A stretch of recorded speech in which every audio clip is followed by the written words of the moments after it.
Good afternoon, everyone. My name is Scott Reich, and this is Crime Talk. Thanks for joining us.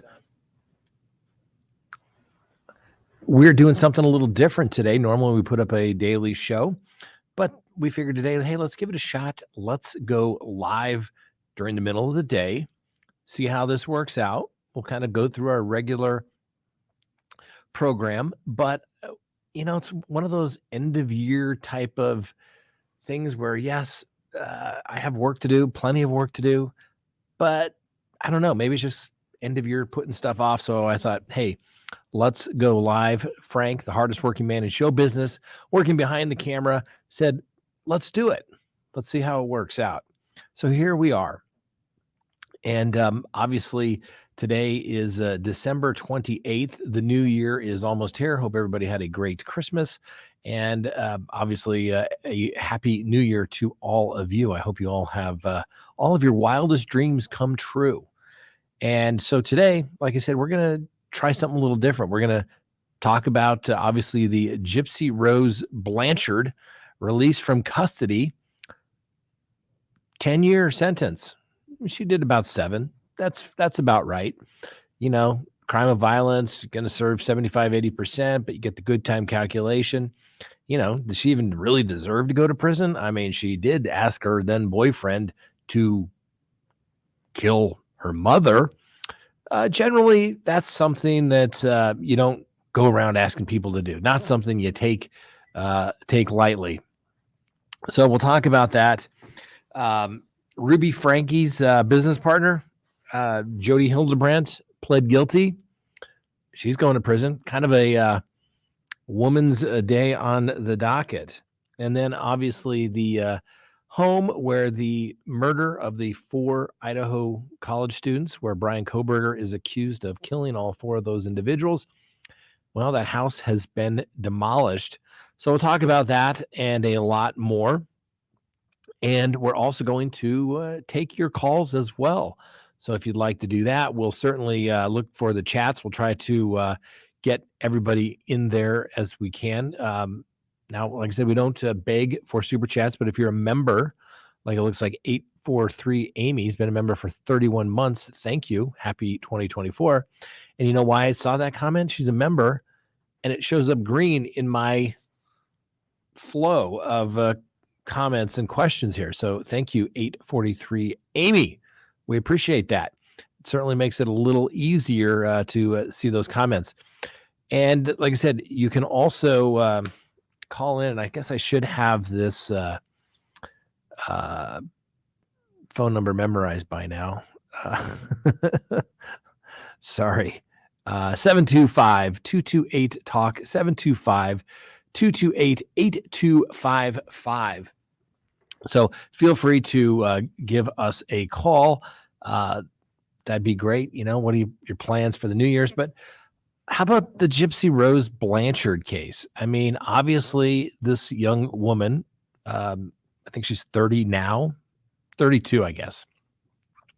32, got 10 years back in July of 2016 for having her then boyfriend kill her mother, Claudine D.D. Blanchard. And what's the gist? I mean, obviously the boyfriend who did it got life in prison and he's not going anywhere. But she only got 10 years. Like, what was the big deal for her as to why she got 10 years for basically conspiracy to commit first-degree murder, right? When you ask somebody to go harm somebody like that, that's a conspiracy, right? An agreement between 2 or more people to commit an illegal act.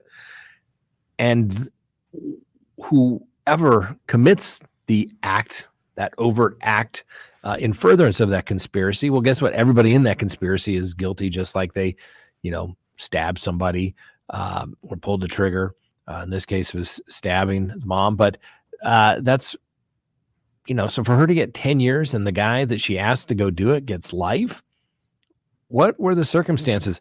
What were the mitigating factors in this particular case? Well, as it relates to Gypsy Rose, it turned out that her mom was basically fabricating all kinds of medical issues.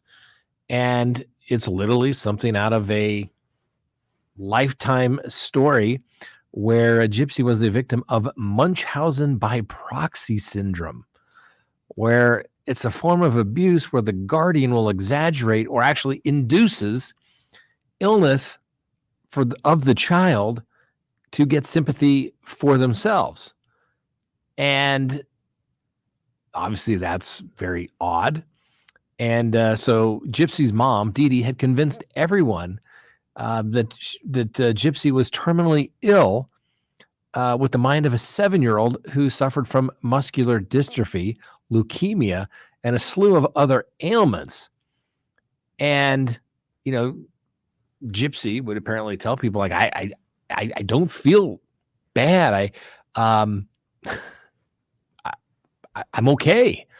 And needless to say, her mom would intervene, so to speak, and take control and let everybody know what was going on. And, obviously mitigating factors. Now, this was after Dee Dee was killed that they started to figure out that this little kid who's basically, had tubes and stuff stuck down her throat and basically, hospital, she's suffering, she's fine. And you can take a look at her now. She's, like I said, 32, and she looks normal. Obviously, never treated, didn't die of cancer, didn't have leukemia. So, like I said, she's getting out. 10-year deal. 10-year deal is pretty darn good for a conspiracy type case. You'd have to have some very good mitigation. Clearly, this is good mitigation. But, I mean, she basically convinced her boyfriend to go kill her mom. Some could say that is something that is going to, that you probably deserved life in prison. Like I said, like her boyfriend did. So 10 years, pretty good deal, even, with some pretty good mitigation, but you convince somebody, you ruin somebody else's life, her boyfriend's life at the time. And so, what can you do? I'm not sure how you pronounce her boyfriend's name. Last name is Godejohn, Godejohn. Godejohn. I don't know. Really doesn't matter. He's in prison for the rest of his life because he went to trial and was convicted of first-degree murder. And we brought this story up yesterday. Old Gypsy Rose. What would a prison sentence be these days on a high-profile case where you don't get a movie deal out of it, right? So on January 5th, apparently Lifetime is going to do a docuseries titled The Prison Confessions of Gypsy Rose Blanchard. So go to your Lifetime channel, January 5th, and she's going to be talking about her journey that she's gone through. Now, she apparently doesn't believe that what she did was wrong. Well, she believes it's wrong. She just thinks that it was maybe a little too much time, but she's not happy about what she did because, she killed her mom. But, apparently the rest of her family is still standing with her and apparently will be reunited. And like I said, usually when people get incarcerated, they go off and they do their time. Not Gypsy Rose. She managed to get herself a new husband, a school teacher down in Louisiana. So we'll see whether the Missouri parole board will let her transfer her parole to Louisiana under the Interstate Compact so that they can, be together. I mean, wouldn't you just wonder, maybe she's learned her lesson. She seems like a nice young lady from what I've researched about. I remember this case going on. It was long before we had our YouTube channel. But, I'm sure she's learned. She's been incarcerated. It's going to take her some time to adjust. She obviously went through a lot. This is truly a case where you could say, as a criminal defense attorney, look at this mitigation. Look at what this mother did to this child. I mean, it's basically abuse. It's total abuse. And, it's the type of situation, had mom been discovered, she probably would have gone to prison, and she probably would have got more than 10 years. So the prosecutors in this case obviously cut her a very, very good deal. So good for her. And hopefully she never goes back to prison. Hopefully she completes her parole and basically gets her life on track. Wish her well. Who wouldn't? I mean, obviously she's been through a lot. She's much older now. But the reality of it is you can't go around asking people to kill you. You need to go to the police. You need to go to family, somebody that will report it. So there is your free legal advice for today, that you don't go around doing that. If you're being abused, you need to don't go harming anybody. Don't go hire somebody. Don't ask somebody to do physical harm to somebody else. You need to go and report it to the police. And as Katie notes here in the comments, in this case, the doctors suspected there was nothing wrong with the girl, that they suspected the Munchausen by proxy, but they never really spoke up about it, which is kind of odd to me. I mean, take a look at her mom. I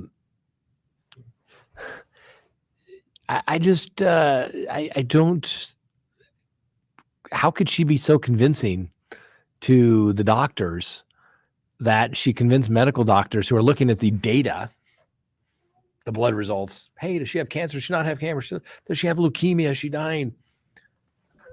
To put her through all this medical treatment, only to, what's the word I'm looking, not be sick, but yet she was able to convince the doctors.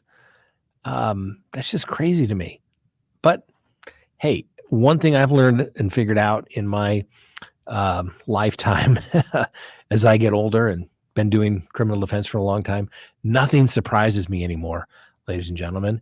And sometimes the most crazy, the most bizarre stories that you will come in contact with are oftentimes true. You've heard the statement that, reality is stranger than fiction. Because it is. You can't make this stuff up. I remember as a kid, you're watching all these stories about what's now considered true crime, or you hear about this stuff because, interests me, want to be a lawyer, all that good stuff. And you're like, oh, these are crazy stories. These writers are so creative. They came up with all this stuff. Like, are you kidding me? It's stuff that you see in everyday life. It's all those true crime things on TV.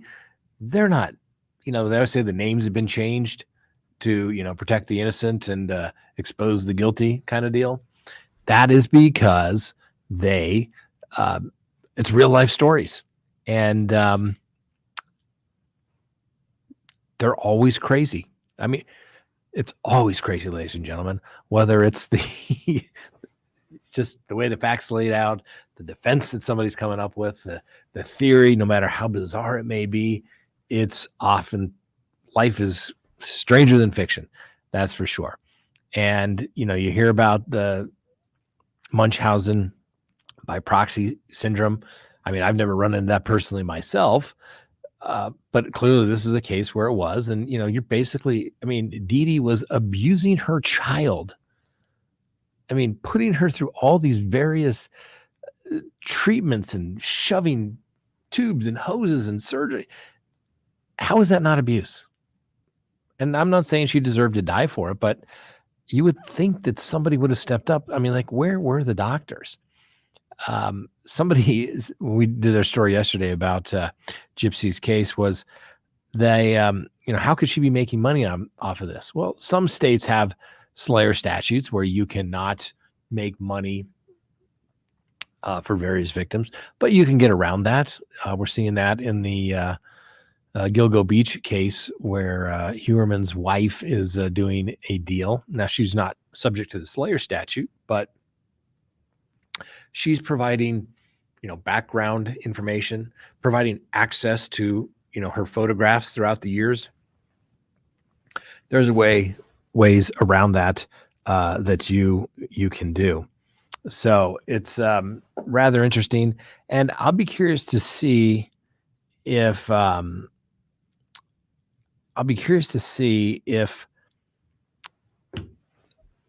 old Gypsy here actually makes some real money on this stuff, which, I mean, she was a victim, right? She served her time. She should be done with it, don't you think? Or do you think she should be forever shamed? She will probably have a speaking gig if Gypsy would like to come on CrimeTalk and explain it. We would certainly love to hear her story. She probably has some exclusivity rights that she's got with the Lifetime channel. But the reality of it is, hey, if she wants to come tell her story, I mean, it obviously got so bad. How bad would it have to get for you to say, I need to go have somebody do some terrible thing to somebody, right? You're a young adult. You feel fine, but yet mom keeps saying you're sick, maybe even making you sick. What the heck is going on, right? And to say this is the only way that I'm ever going to be able to escape this. Like I said, now you have lots of, excuses. One of the defenses. One of the defenses to any type of crime is duress, right? Where basically somebody's pointing a gun to your head and saying, you need to go do this or I will harm you or I will go harm your family member. But usually it doesn't work because there's usually that break in time where somebody can go to the police. And basically when that threat is gone, you have to immediately go to the police. And this was, obviously she did not have a defense. She had mitigation. She was guilty of conspiracy to commit murder. Let's just be completely frank. She would have been found guilty had she gone to trial of conspiracy to commit murder because she asked her boyfriend to go get rid of her mom. And he said he would do anything he could do to protect her. And that was a conspiracy. An agreement between two or more people to commit an illegal act. They agree. So she didn't have a defense. She had mitigation. Mitigation is anything that would reduce the penalty of the defendant in some way. And that's what mitigation is, right? That's what most attorneys do most of their time with, is saying, hey, I know, I get it. My client's guilty of this murder, but there's some mitigating circumstances here. In this particular case, Gypsy just happened to be the victim of Munchausen by proxy syndrome. She was abused from a young age. She didn't have the resources, the skills to go to somebody. This is her mom. She kept telling people she was fine, but everybody kept going along with mom. So she felt this hopelessness. Well, it got through to the prosecutors in this case, and they showed her some mercy and said, well, we can't have people going around killing people. So there's got to be a plea and there's got to be a way to get out. And I'm sure her attorneys went to Gypsy and said, hey, here's the deal. There's light at the end of the tunnel or a big dark hole, okay? A black hole. This is your opportunity to get out. On a 10-year sentence, you're going to serve 7 to 8 years. That's a long time. Don't get me wrong. 7 to 8 years. Think about all the things that you've done over the last 7 to 8 years. How much you've changed, how much you've grown. But you can't go around killing people. But she had an opportunity to get out. And I can assure you, if I was Gypsy's attorney and that offer was presented to my client, I would tell them to take that deal right now. And I can tell you from experience, I've had situations where clients have had a very similar situation, just like this, facing potentially much more severe trial charges. And if they go to trial, they're going to get life without parole. And they've had a sweetheart deal, 10, 12 years. And some of them are like, I'll take it, right? Had a case years ago where literally 3 people go into an alley and only 2 come out. Something happened in there, right? Got a very good disposition. I think it was like 6 years. Done. Out of here. Take it. Had another situation where a guy go to trial, and guess what? Jury says, yeah, not first degree murder, but we're going to find you guilty of second. Ooh. Well, that 48, that kind of sucks. That kind of sucks when you had like less than 10 on the table. So it is a gamble. So to Gypsy's attorneys, they did a good job for her. They really, really did a good job for her.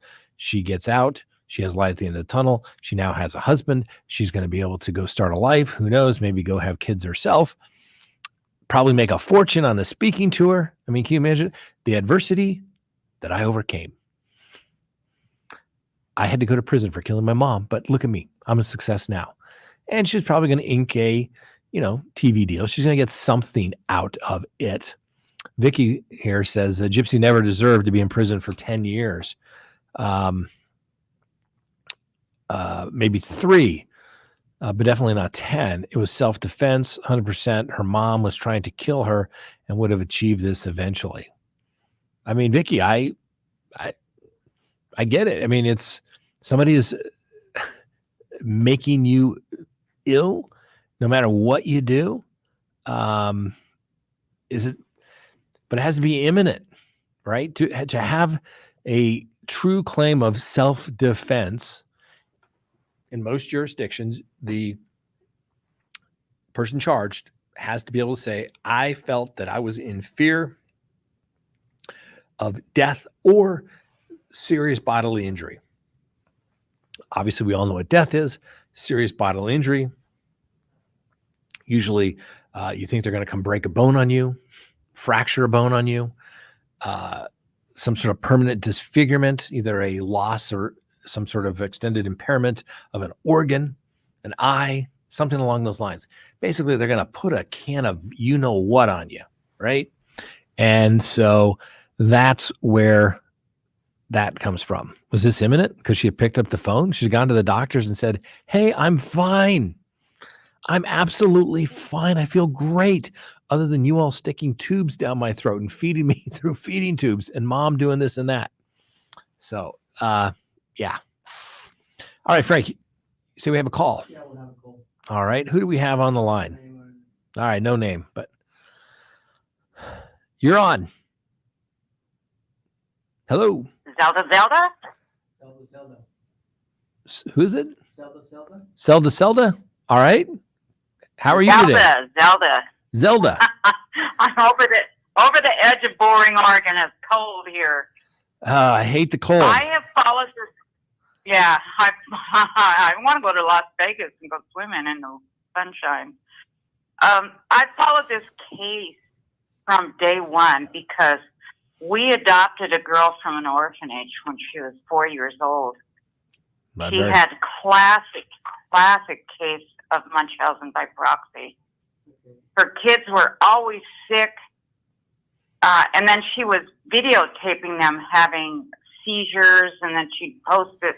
They didn't have a seizure. Really? And I called the doctor.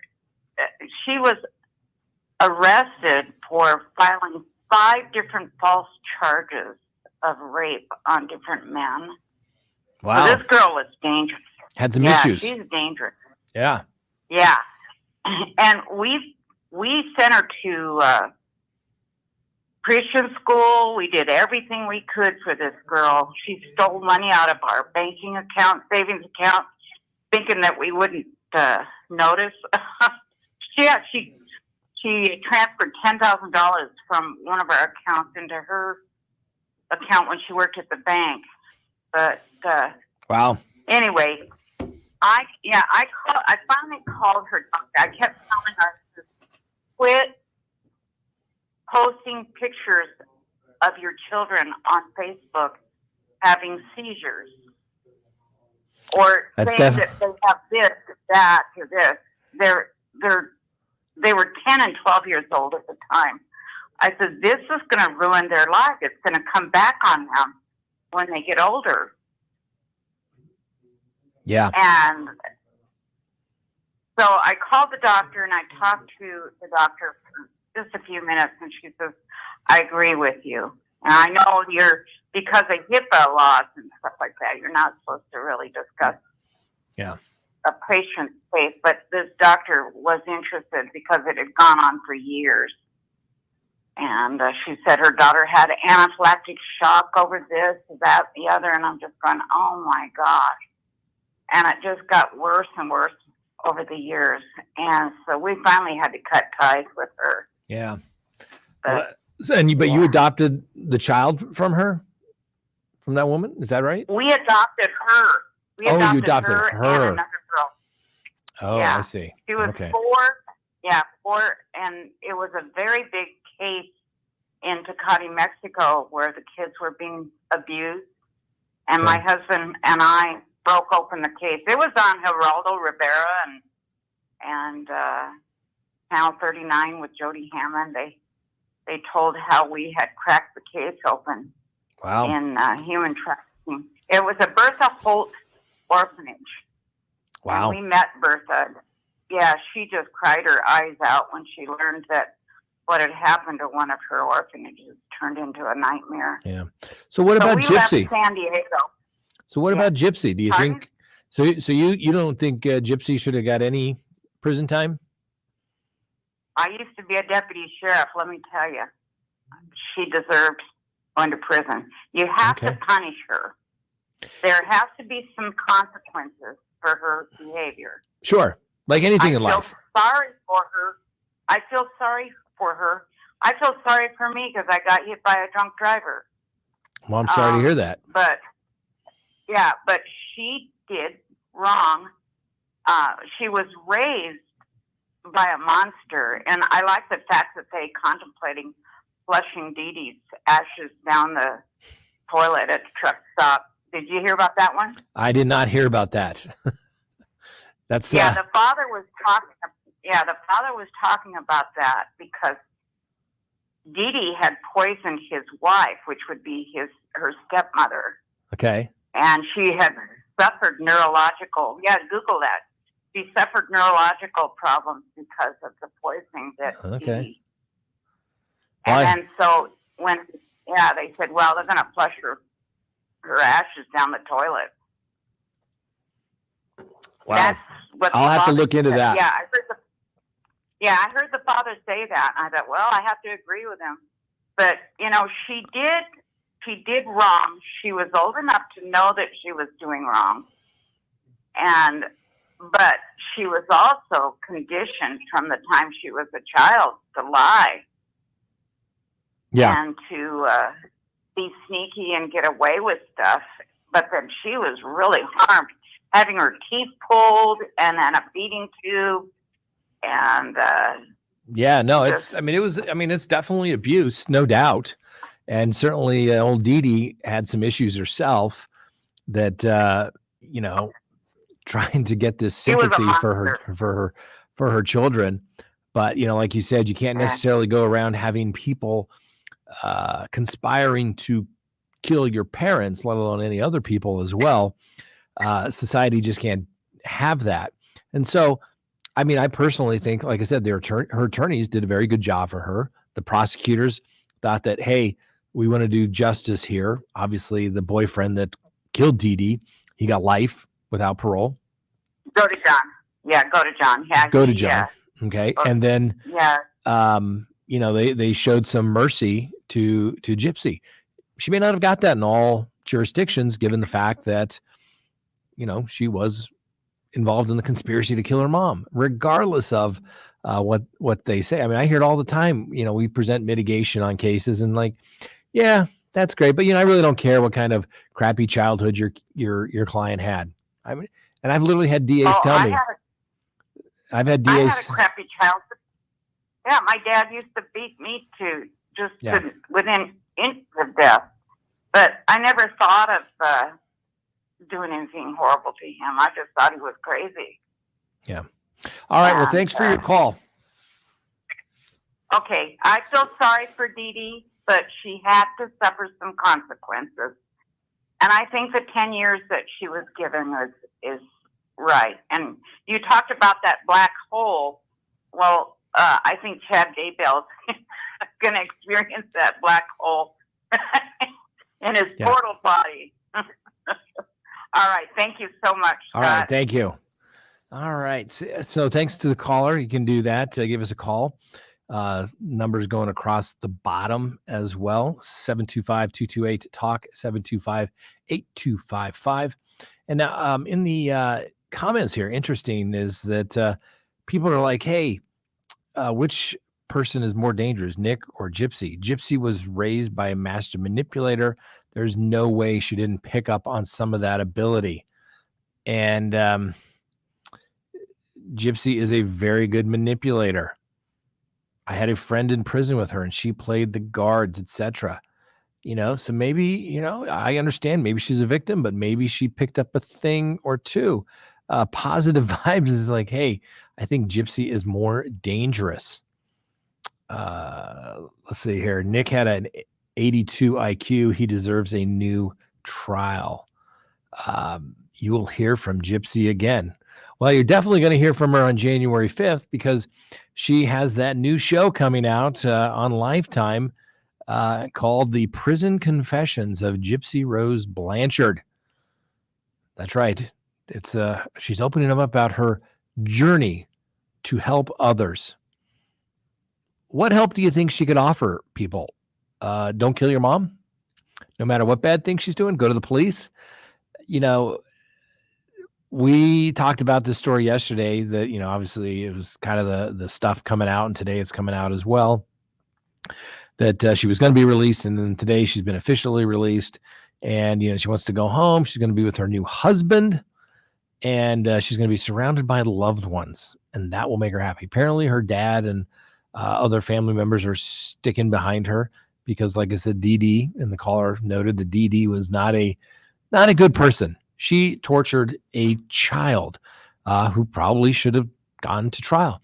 It's interesting, though, and maybe I need to do a little more research on this, but why did how could the doctors be so convinced that she was ill when she wasn't? Like, are they, getting a kickback or something? I mean, it's not like they were getting financial gain out of this whole thing. Interesting. If somebody knows, let me know. You would think the doctors would be like, there's nothing wrong with your kid. Right? I mean, not a true analogy, but you take your car in, and it's like, hey, I need you to replace the battery. The battery's dead. I need the battery replaced. And the mechanic's like, your battery's fine. It's fixed. I'll charge you for a new battery, but you don't need one. And I'm telling you don't need one. So don't come back to me when you say it. I mean, I just think that it's very, very weird that the doctors went along with it. Give life here. Ignore the ignorance. Understand your situation, or you don't care. Who cares? Go live your life. Okay, Nan's basically telling her, some people go live your life, Gypsy. I agree. Ignore the ignorance. Who don't understand your situation or don't care. Who cares? Go live your life. That's good advice. I would give that advice to anybody. Go live your life. You do what works for you. Okay. Lisa says, hey, you'll hear from her again, right? When she gets caught doing something bad. Well, let's hope not. Apparently, both Godjohn, the boyfriend, and Gypsy have basically, after years of therapy in prison, now realized that what they did was wrong. Gypsy says, hey, you're never going to hear me say that was the right decision. She realizes it was the wrong decision. But is that truly what you mean, or is that what you had to say to get out on parole? Okay. And let's be honest, when you're in custody, you learn and know what you have to say to get the good jobs as the tier porter. What am I going to do to get some extra time knocked off? If I'm a trustee, if I take classes, will that get me some additional time off? What am I going to say is the right things? What do they want to hear? What's the buzz that they're going to want to talk about when I go into the parole? You've seen those movies when people go into the parole hearing. That's pretty much how it is. It's usually one person, one parole officer, and they ask, do you feel remorse? Who's the victim in the case? And the defendant can't say, well, it's me, I've been wrongfully accused. Guess what? You're not going anywhere then. You have to show that you're not a danger to the community. You have empathy for the victim. You realize the errors of your ways, and you have been rehabilitated. That's what you got to think about. So we'll see. Time will tell. What do we say all the time? Past performance is indicative of future results. Now, maybe Gypsy really didn't have enough time to do everything that she wanted to do, and obviously made some poor decisions, and it got her, sent to prison for 8 years.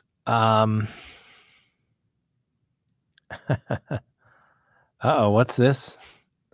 She's going to the Kansas City Chiefs game on New Year's Eve, thinking she's going to meet Taylor Swift. She's still playing that Candyland. Wow. Is there a New Year's Eve game? I guess there would be on Sunday, right? New Year's Eve is Sunday.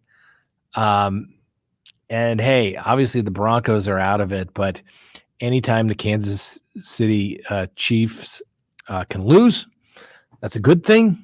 All right. And the lovely Miss Kristen loves Taylor Swift, went to the Taylor Swift concert, thought it was the greatest concert ever. She was so great. She's fabulous. And now the lovely Miss Kristen, is like many, many people out there that is following the Kansas City Chiefs. Just to tell you how much she enjoyed the Taylor Swift concert, is we recently went to the U2 concert at the Sphere, which I thought was great. Like I said before, I wish they had played my playlist from U2. It would have been the stuff from the 80s, 90s, and early 2000s. But they didn't, but it was still a great show. And the lovely Miss Kristen was like, it was good, but it wasn't Taylor Swift. So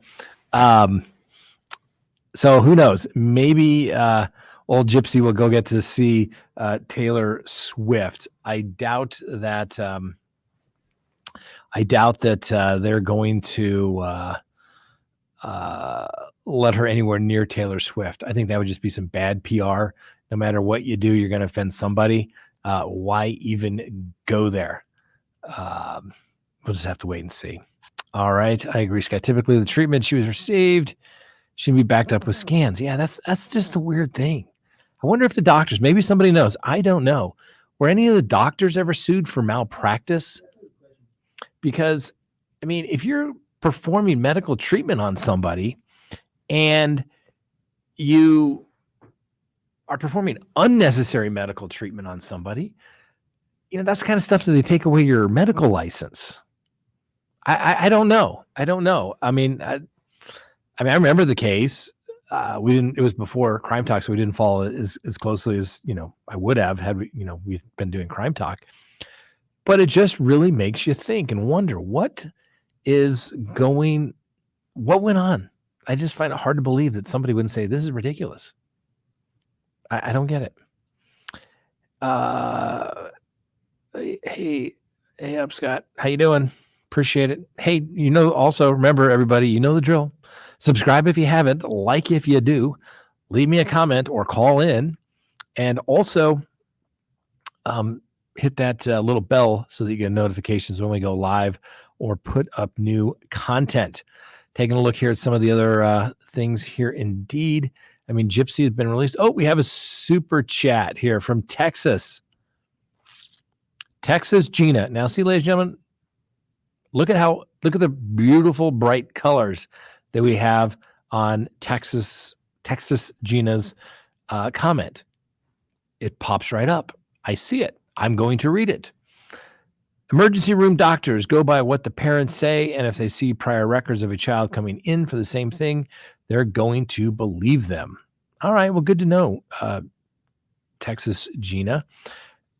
but I still think, I mean, isn't this one of those things like, remember that show House where the doctor would solve, you know, wouldn't there be a case for House to bring in the pathologist and try to figure out what is wrong with this kid? Why can't everybody figure out what is wrong with this particular kid?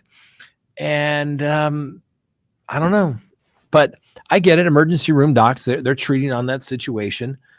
And if there's a history, oh, she got this ailment. Oh, she's got the pain in the side. Oh my gosh, let's do the CAT scan. Oh my gosh, poor Gypsy was back in the emergency room again. Oh my God, I can't show up for work. Oh my God, if we only had enough money. Oh, if she could only go to Disneyland, right? I get that.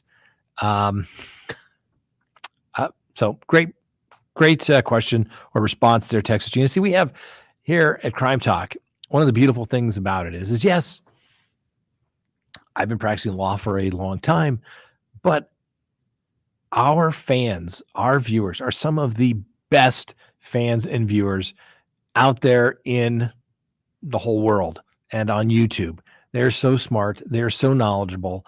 And that's the beautiful thing about the internet and YouTube is that we can get people that say, hey, I know exactly how this happened. Emergency room doctors go by what their parents say. And if there's prior records, why are the docs going to assume something isn't right? I mean, I get that, but it still just makes you wonder at some point, didn't somebody say, wow, all these things. I mean, when I go see my little concierge doctor and he draws all the blood, he takes, there's like pages and pages of, oh, your vitamin D and this and that. And he goes, oh, you got to do this and you got to do that. And, he spends like 2 hours going over all this and telling me what I should be doing and telling me stop to doing what I'm doing. But he's going through all those. And he says, if there's something here that would be abnormal, we would check it out. I just understand why they didn't do that. Now, here's the other thing. How did she get a husband? When you are a jailhouse celebrity, you are a hot ticket item. And particularly if you're going to get out, thank her attorneys. Gypsy better thank her attorneys. Light at the end of the tunnel. She was smart enough to realize, hey, I did bad. Ooh. Trial for the co-defendant, not so good. Yeah, we'll take that 10. Yep, we'll take 10. And yeah, I don't know. You're a hot item. There's actually, I think, dating apps out there for people in prison. And I expect that to go up. Years ago, you were in prison, they didn't have anything. Now they still confiscate cell phones, but now they have access to emails. They have tablets now when you go to prison. I had a case years ago. It was in federal court down in New Mexico. And the client kept saying, I was asked by another attorney to come do it because the case was going to go to trial. I'm like, all right, this is great. That's all good. And the client kept referring to his tablet. I'm like, what are you talking about? Your tablet? Is this like the Flintstones? You're chiseling away at something in there? What are you doing? And he said, no, it's my basically it's like an iPad. All my discoveries on there, I can take a look at, I can review it. They had access to email on that tablet. They could also watch various movies that they could buy and download. And so, why not have a dating app on there as well? If everybody's happy inside and content, I guess the wardens are going to go along with it just so they can keep everybody happy. So that's how she got a husband. Now, Lisa says, hey, I'm from Springfield, Missouri, so don't bring her here. So I'll have to wait and see. So, so what if she goes to a game? I mean, big deal. She can go to a game. She's certainly free to go to a game unless there's some condition of a parole violation. I don't think she's going to get a standing ovation. She would probably want to keep a low profile. Probably want a little time to simulate. I had a guy once, and this is just how interesting it is. I'd represented a guy. It was a racketeering case. And it was one of those deals where they couldn't really prove it was a prison gang thing. And they didn't have a great case against my guy because he was in solitary confinement. and they couldn't prove it. But let's face it, just because you're in solitary confinement doesn't necessarily mean that you're not communicating with people throughout the prison. Okay, just the way it is. You can still be a shot caller from solitary confinement. You'd be amazed at the ways that prisoners can communicate. And we got him a great deal. And, kind of felt bad for the guy, kind of just a big lug. And so he had nothing, no one to go. He was from a different state. I mean, going back, whatever. Been in prison most of his life.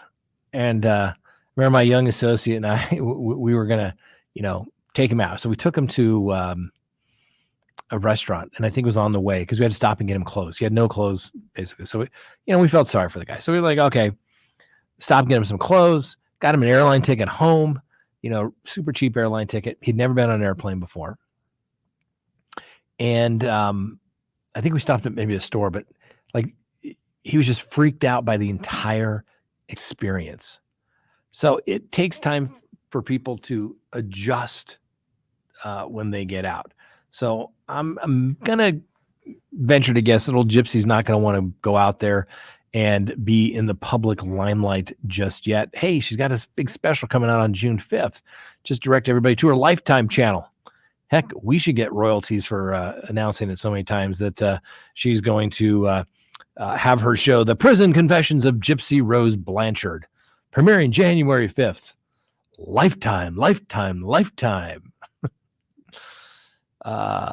see here. Nah, good comment. Seriously, the abuse was physical, emotional, and financial, and this was unacceptable by any parent. Let's hope she goes to school and is able to have freedom from the shackles this monster put on her. Pepper, I agree. She's done her time. She went through a lot. She endured a lot. Could have handled things differently, probably because of her immaturity at the time. Made some poor choices. Her boyfriend made some poor choices as well. Needless to say, and he's going to spend the rest of his life in prison for that. But she got out. She's out as of now. So, as a criminal defense attorney, hey, your clients serve their time. Let them move on. Don't break the rules. Just do what you need to do. Okay. Let's see here. Another question here. Carrie wants to know, I don't know why doctors do what they do, but I have an acquaintance that has Munchausen syndrome. She can get doctors to diagnose her with anything she wants. An illness of the week. Well, that's interesting. Isn't that, kind of like a hypochondriac? Yes. Like, oh my God, I got a headache. Oh my God, it's a brain tumor. I'm going to die. It's a brain tumor. Right? Everybody knows that, right? That's probably, not everybody knows that, but doesn't everybody know some person that literally lives on, WebMD and they're constantly diagnosed? I got this little pain here on my side. Oh my God, I think it's a lump. I have a tumor. Oh my God. It's just terrible. Terrible. Lisa says, she changed asinine. She refused all counseling in jail, according to Little Red Riding Hood 555. I thought I read that she had gone to some counseling. That's why she, like I said, was able to, what's the word I'm looking for? You really couldn't get parole unless you said the right things. Remember all the rehabilitation? All right, Frank, our producer, the hardest working man in television, has says we have a call. Who is it? Crime Curious? Yes. Crime Curious, how are you? It's been a while. Hey, Scott, it has been a while. It's good to talk to you. Good talking to you. So I wanted to, I have to remember the delay. It's been a while. So I wanted to expand on what you were saying about Gypsy likely saying what she thought the parole board wanted to hear, rather than expressing how she truly feels. And for me, the proof is in her actions. And it goes to that statement about her wanting to go to the Chiefs, so what are you going to do when you get out? Well, I want to meet Taylor Swift. I'm going to go to the Chiefs game and try to meet Taylor Swift. Sure. She orchestrated a murder. I mean, whether or not her mom was a good person, she doesn't deserve to be murdered. The same way that all defendants deserve and are due a good defense, right? And she Sure. did, I think, have a pretty good defense, especially when you get into all of the text message that she was sending Nick Godejohn to orchestrate the murder. And when you've read those text messages, and it plays out like a role-playing game, almost sexual in nature, where she's, manipulating Mr. Godejohn into killing her mother. I start to have, that all of the sympathy, as far as I'm concerned, goes out the window. Yeah. And, for me, again, the proof is in her actions. Because there's been no formal apology to all of the people who were actually sick. I mean, they had these trips and these amazing things that she got to do because she was sick, Make-A-Wish style. Yeah. And those could have, those benefits, those things could have gone to people who were actually sick. And she did know that she wasn't actually sick. There was no wheelchair with her when they found her. And in fact, when they went and found her, she didn't bring any of her medications that she was supposed to take. She had her mom's Xanax and some Benadryl. She didn't have all of the medications that so that's just another thing that lets me know, and she is manipulative by looking at those text messages and everything. Of course she's manipulative. And I guess I just have to wait until the Lifetime show comes out. Because it'll be interesting to see if she does more than just say, oops, I made a bad decision. Well, what about her boyfriend, Godejohn? This guy's not apparently the sharpest tool in the shed. I mean, he got played, I think one could Definitely argue. not. Do you think he deserves a new He trial? definitely did. Pardon me? He definitely got played. I personally don't know that he deserves a new trial. If it were up to me and I were on the parole board, I don't know that I would have let Gypsy out. I mean, yes, she has served her time, and, rules are rules, and I'm a big fan of due process. So really, it is what it is. I wouldn't change anything. But that's just because I know better than to be that armchair quarterback, especially when it comes to courtrooms. But I feel like she was a lot more implicit, and it's really hard to see all these people who view her as a victim in her own right when she in fact orchestrated a murder. I understand that she had, that these were troubling circumstances, and that she herself was manipulated. But I think that Little Red Riding Hood is correct. I also heard that she had refused counseling. I don't think that I think that she views herself as a victim, and I think that that's what we're going to see more of now that she's out of prison. Well, yeah, I mean, she doesn't have to keep saying that, she's sorry and things like that anymore, because she doesn't have to keep she already got past the parole board. All she has to do now is not commit any new law violations. And as a condition of her parole, Correct. They could say you need to undergo some mental health counseling. If she refuses to do that, they could send her back as a parole violation. But hopefully, listen, she did wrong. She pled guilty. She served her time.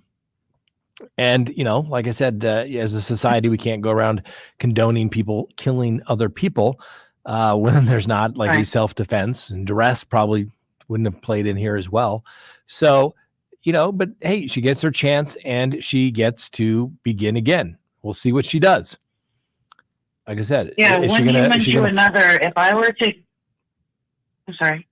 No, I mean, we'll see if she gets out, gets a job, complies with the law, complies with the parole officer. We'll see. It will not take long for her to either do well. She's going to either do well or fall flat on her face rather quickly.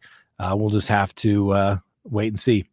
Thanks for your call. Yeah, my advice. Oh, real quick. My advice to her would be to do as much community service as she possibly can, whether it's court ordered or not.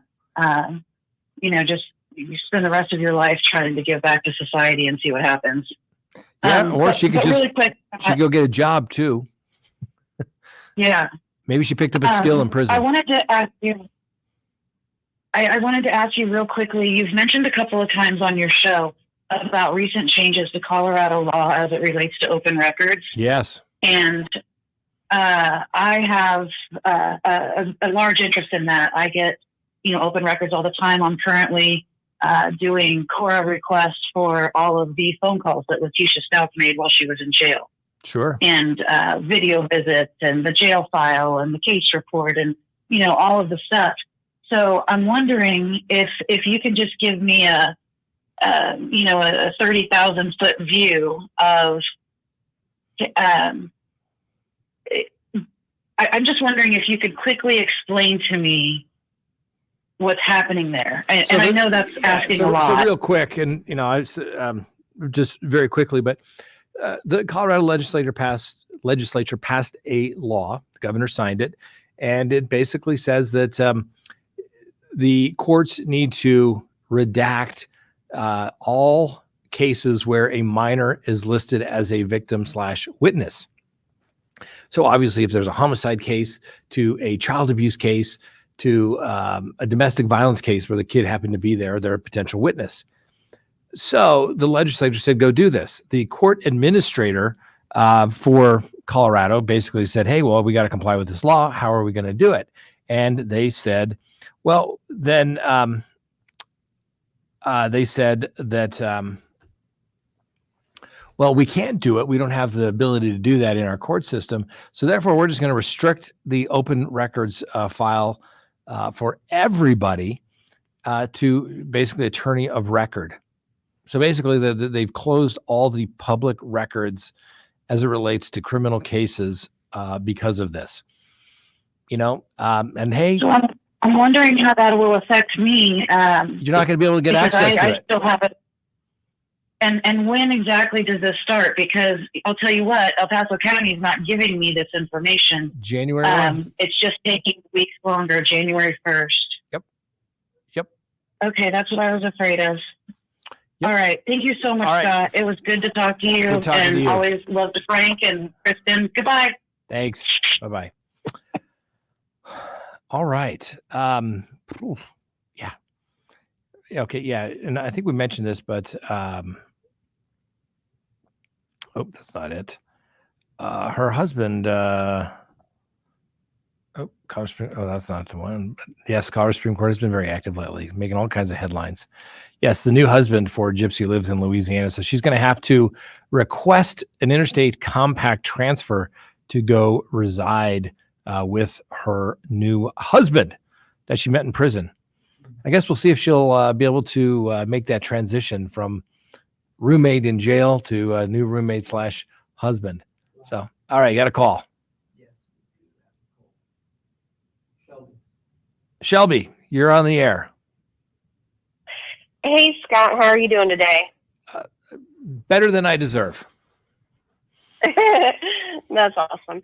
Hey, so in regards to the Gypsy Rose Blanchard case, the last person you had talking, made the statement, hey, she knew she wasn't sick. Like, she needs to make this formal apology to all these different Make-A-Wish places that, she benefited from these trips and this, that, and the other. Well, Gypsy isn't the one that went out and sought those things out. Yeah. I don't think I made that comment. I think one of the callers. No, you didn't. It was the caller. Yeah.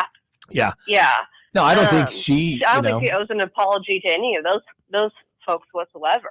I would agree with you on that. I mean, she's going along with what her mom says. Not going along with it, but she didn't know better. I get it. She was young, and the mom is the one that, she's a fraudster. And she's the fraudster of the worst kind because she would use her own kid to get that fraud. And so, that's just completely unacceptable. She probably didn't deserve to die over it, but let's face it.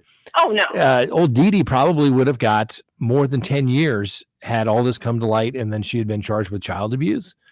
I assure you she would have gotten more than 10 years. For sure. For sure.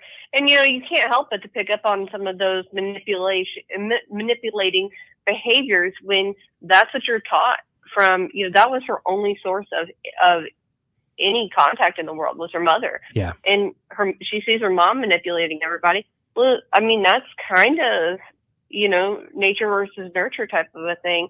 That is more or less bred into her that, so sure, when Nick Godejohn, she's talking with him and all these different texts and whatnot.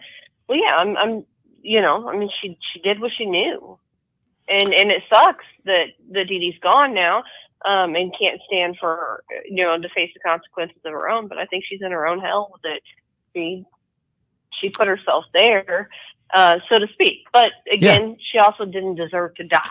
Hopefully Gypsy will do well. I mean, I wish anybody that's going to get out of prison, I wish them well, and to go live a law-abiding life. And hopefully she has matured, learned from this experience, and hopefully realizes that it's not all going to be given to you. Hopefully she has the mentality that she needs to go get a job. That's usually a condition of parole. Go get a job. Oh, yeah. Hopefully she picked up a skill while she was in custody. We'll have to wait and see. I imagine that she's going to, I imagine she's going to come out in totally different circumstances, but like the Elizabeth Smart case, she now works for, I can't think of whatever that station is, the one that Chris Hansen used to work for. I can see her going down that road of like helping others who are in similar roles, but in more of a speaking engagement.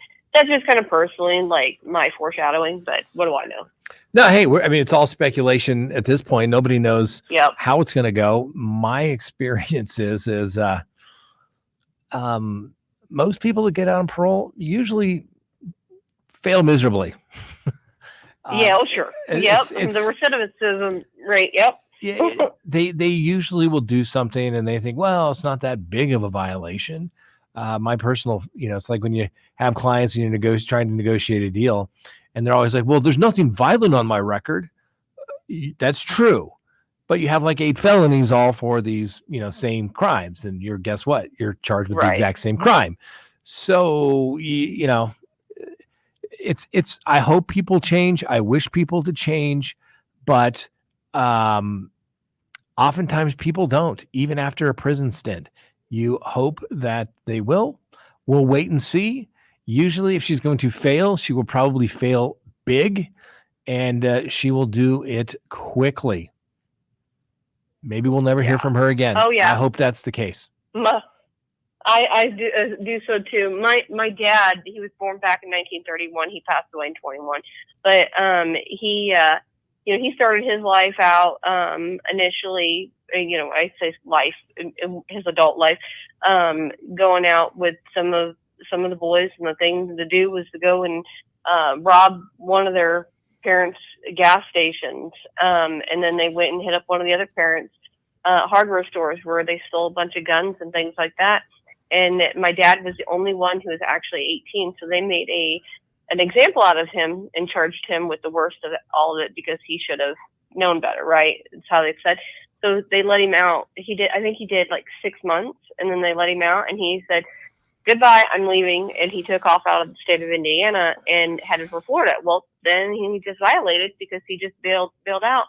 And my dad, back, we're talking now, it's the 1940s, early 50s.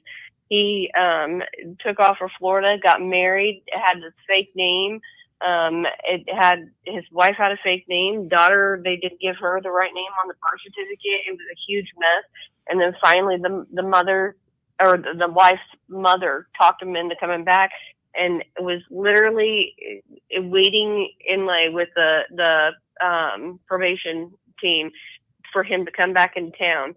And they nabbed him and put him in prison. He was looking at, I think, 5 years is all he was going to get for that at that time. And they turned around. He did 18 months. There was a riot at the prison where he was at, and he actually saved the warden's life.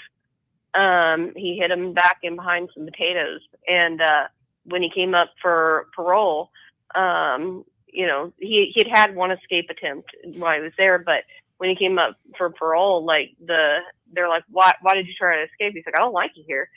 And they're like, okay, well, here's your only chance, and this is coming from the warden himself. Get out, don't ever come back. And Yep. and he lived a great life afterwards. And Like, it changes some people. learned And, his lesson. I just saw a comment It go does, by. yeah. Somebody said, prison changed me forever. I changed immediately after release. That was 35 years ago. So, I mean, it does work. Don't get me wrong. I mean, I've had clients that It's slim. they do well, but a lot of times they have a tough time. They get out. They have no resources. They have no job. They have nowhere to stay. They basically wind up on the street. No one will hire them. And unfortunately, they revert back oftentimes to their old ways of stealing, selling drugs, that kind of situation. Obviously it's easy for me to say, oh, well, don't do that. But when you Right. when you need to get money to live and to get a place to stay and do whatever, oftentimes you have to do that. So yeah, Yep. it's Unfortunately. Yep. All right, great call. Thank you. I'm glad your dad right. did so well after his little detour. Yep. Well, thank you. Have a great day. Have a happy New Year. All right, thank you. You too. Let's see here. Comment here is she went by so fast. She had a second grade education, some of which was homeschooled by Dee Dee. I mean, there's a lot of mitigation. I mean, don't get me wrong. There's a lot of mitigation there for Gypsy to do, like I said, not necessarily do what she did or have somebody do what they did, but it definitely is a type of situation where there was some good mitigation. Clearly traumatized, but and I'm sure the district attorney looked at that. Obviously they did. They gave her a sentence where she was going to get out of prison. She got the boyfriend, her new husband, picking her up at the prison today and sending her on her way.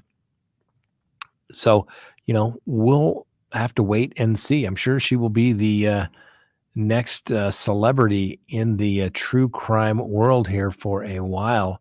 We'll just have to wait and see what ultimately comes of it, so to speak. So, all right, let's do a quick obscene profit center here. Take a quick break, then we'll come back and let's talk about Brian Kohberger. The house has been demolished. It's gone. So, anyway, we'll be right back in probably a minute or less.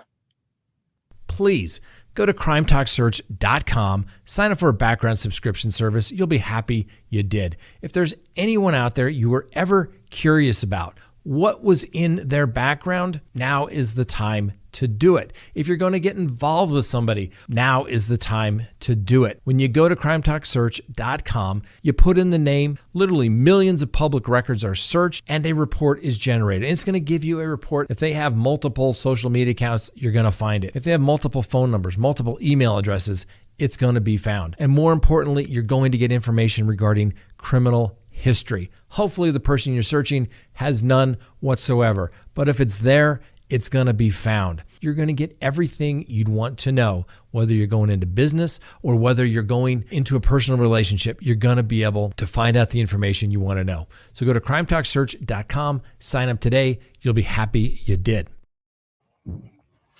All right, we're back. Question here. Hey, Scott, do you think the autistic boyfriend was used to do the murder for Gypsy? Therefore, she's culpable for conspiring and put him up to the murder with the knife she stole from Walmart. I said it. She conspiracy to commit murder. She didn't do it, but she engaged in that conspiracy, right?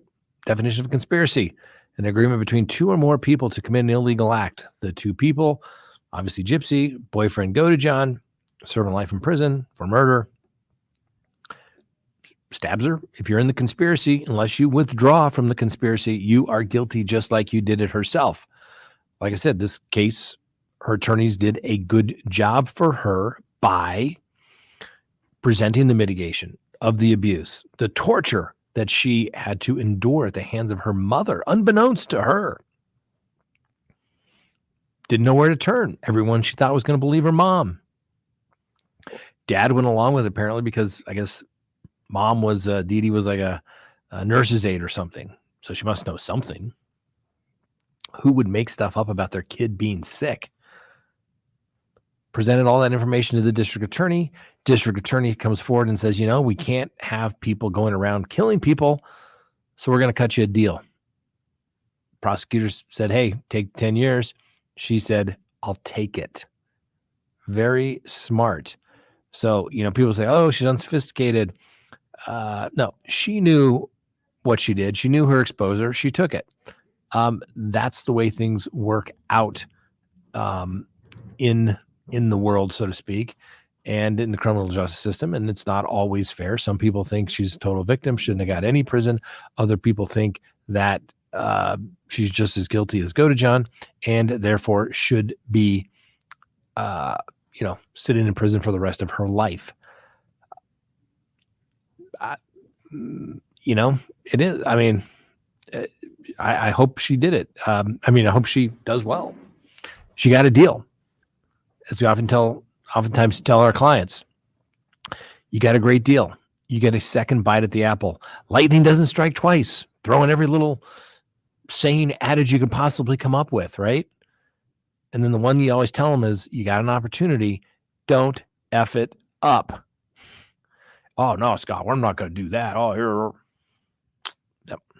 And conspiracy, is that worse? Perhaps. I mean, you have conspire with somebody. Do you increase the chances of success, or do you decrease the chances of success by somebody getting cold feet, maybe going to the police? How many cases have we talked about over the years where somebody hires a hitman who usually turns out to be a police officer to go kill the spouse or the little love triangle, and somebody goes to the police?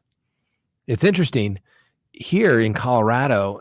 If you can be charged with let's just say murder, but if it's conspiracy to commit murder, instead of let's say an F1 or an F2, it automatically gets moved down a level for sentencing.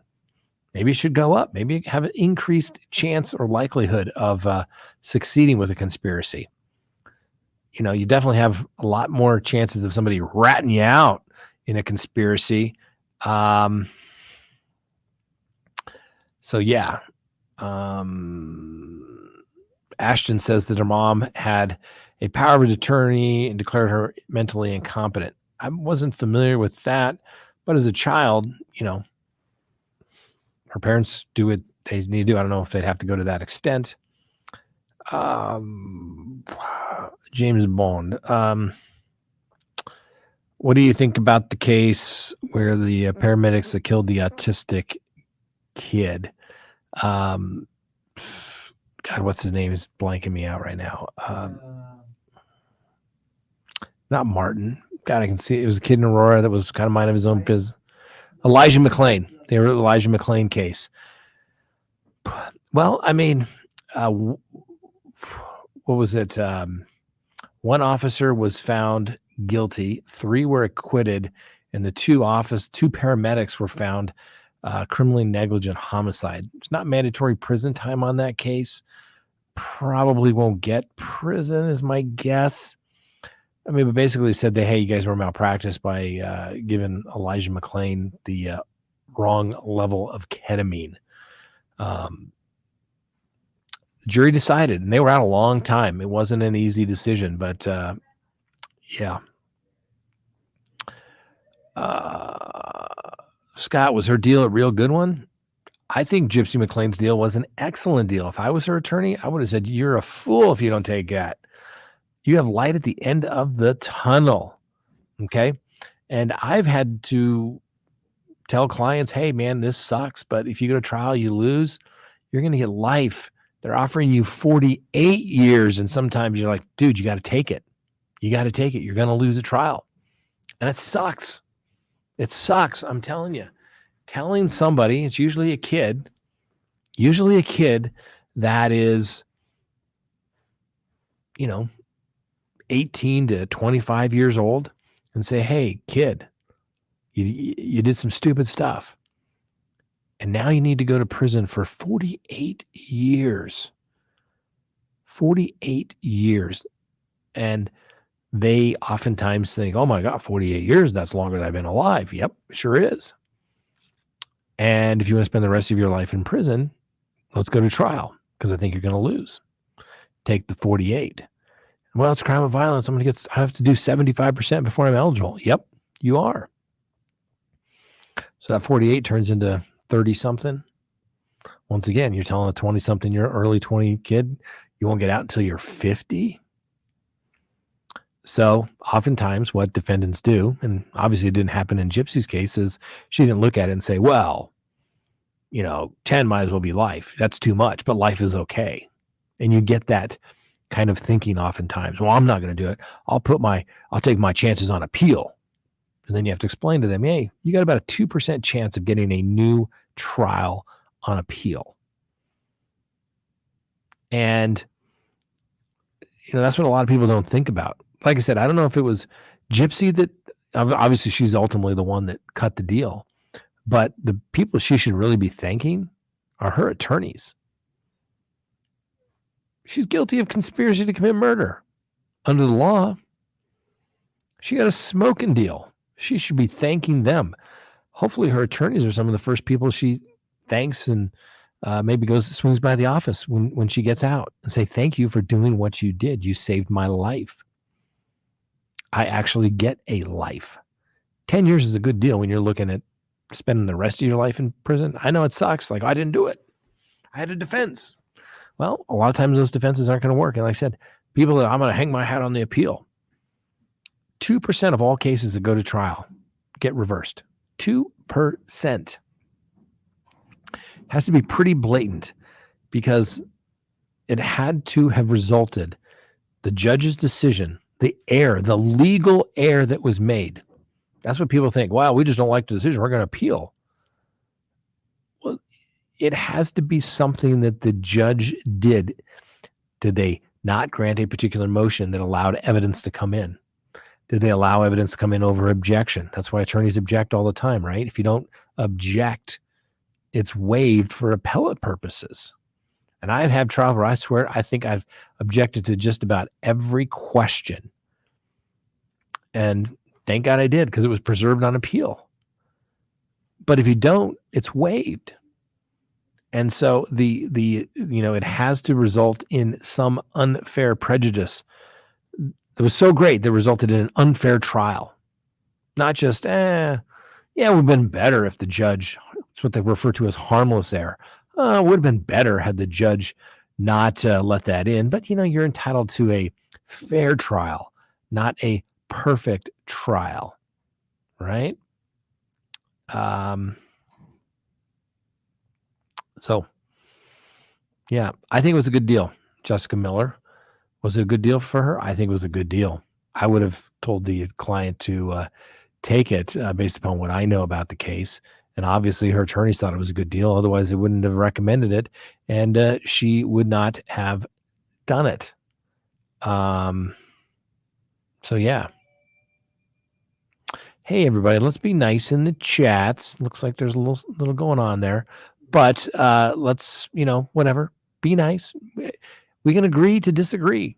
I mean, that's the beautiful thing about anything. I mean, no, YouTube is not exactly free speech people. But hey, as long as you're being nice, you can put your comments. You can say, Scott, I think that you are wrong. That's okay. That is okay. That's fine.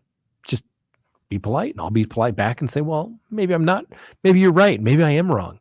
But we can get to that conclusion through some rational discourse and some intellectual honesty here. But yeah, I mean, she got a good deal. Going back to the question.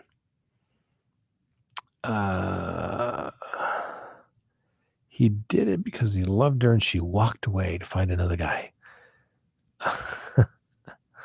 That's funny. The boyfriend. Yeah, you would think, it just shows you how love fades when you get what you want, so to speak, right? Gypsy, go to John. I love you. We're going to be together forever. I'd do anything to protect you. Would you kill my mom for me? Yes, I would. Here's a knife that I stole from Walmart. Go do it. She'll be home at this time. Couple years, a little separation. Usually distance makes the heart grow fonder. Apparently not in this particular case. Apparently she knew she was getting out, and knowing that old Go to John was not getting out, she moved on to that school teacher that just happened to find love in the prison system. I guess you never know where you're going to find love, but the fact that, should the new husband, should he sleep with one eye open, at least for a little while? I don't know. Do you think she's like, since she was basically poisoned, maybe have her mom, or not her mom, mom's dead. She could have somebody like test her food or something along those lines. I don't know. All right. Hey, we'll come back to that because we're gonna go do a live today and see how this works out. I mean, it's so far so good. The other story I want to talk about is the house where the crime that Brian Kohberger allegedly committed 4 heinous, gruesome murders in the first degree is now demolished. Crews showed up about 6:30 this morning, and the destruction of the house. Take a look at that. Here it comes. Here it comes. I mean, this thing, not exactly the strongest built house out there. It's pretty weak. A couple of whacks with the heavy construction equipment, and it starts crumbling quick. So the house is demolished. I know a lot of the victims' families want to stay up. Elements to it at the trial. And I've been thinking about it. I've said that I have never done an actual site visit on a trial. I always go to the crime scene. I always try to go to the crime scene. Just so you get a lay of the land as an attorney. And the most recent case I could think of is the Alex Murdoch case, where there's a handful of Paul and Maggie were also and but I've never seen it. I mean, I think we've only ever requested it once. Was in a civil case we were trying. It was a plane accident. They didn't want them to see the airport and how close it was to the runway to prevent the issue. But the judge denied it. I mean, we had spent a ton of time coordinating these buses and costs. And the judge was like, yeah, no, it takes too much time. We're not going to do it. They've got plenty of pictures. They've had expert testimony. They can figure out what took place and where. We don't need to do that. So, like I said, the family members of some of the victims thought that they should have kept the house up. Property owners, I've heard conflicting stories whether I think they were just dropped. Well, done. I mean, that didn't take much at all. I mean, what was that? Put together with balsa wood and spray paper there or something? I mean, no. You would play that against it would just collapse so quickly. Oh, can I go back and do it? Okay. Yeah, it's yeah, look at that. Literally didn't take that many whacks for the whole thing to crumble. And so the whole issue is the prosecution obviously gets first dibs at going into the crime scene because they're there, right? You have the police, you probably have the duty district attorney that night, if there's something serious that they can go and do that. And obviously they take lots and lots of photographs, the crime scene investigators, the police, the detectives. They go back early on, right when Brian Kohberger was arrested in this particular case. He was appointed counsel. They knew that they were going to get appointed counsel. The counsel immediately moved to inspect the house. and they basically got unfettered access to the house. And then just recently, a couple weeks ago, both the prosecution and the defense were advised that the house was going to be coming down, and said, hey, if you got one last chance, if you would like to get some measurements of the house on the inside, now is your chance to do it. I assure you that thing has probably been thoroughly photographed, documented in just about any way possible, so that they know what's in there. Like I said, were they going to take a site visit? Doubt it. Most of the people that are on the jury probably have been by the house. They know it. Have they been inside? I don't know. If you if you believe the defense, everybody and their brother was in that house. Lots of parties. Hell, there were parties going on at that house, even when the residents of the home weren't in there, which is one of the reasons why a lot of people are the defense will probably argue, oh, that I could have had incidental contact with somebody. Everybody and their brother was in that house. I don't know.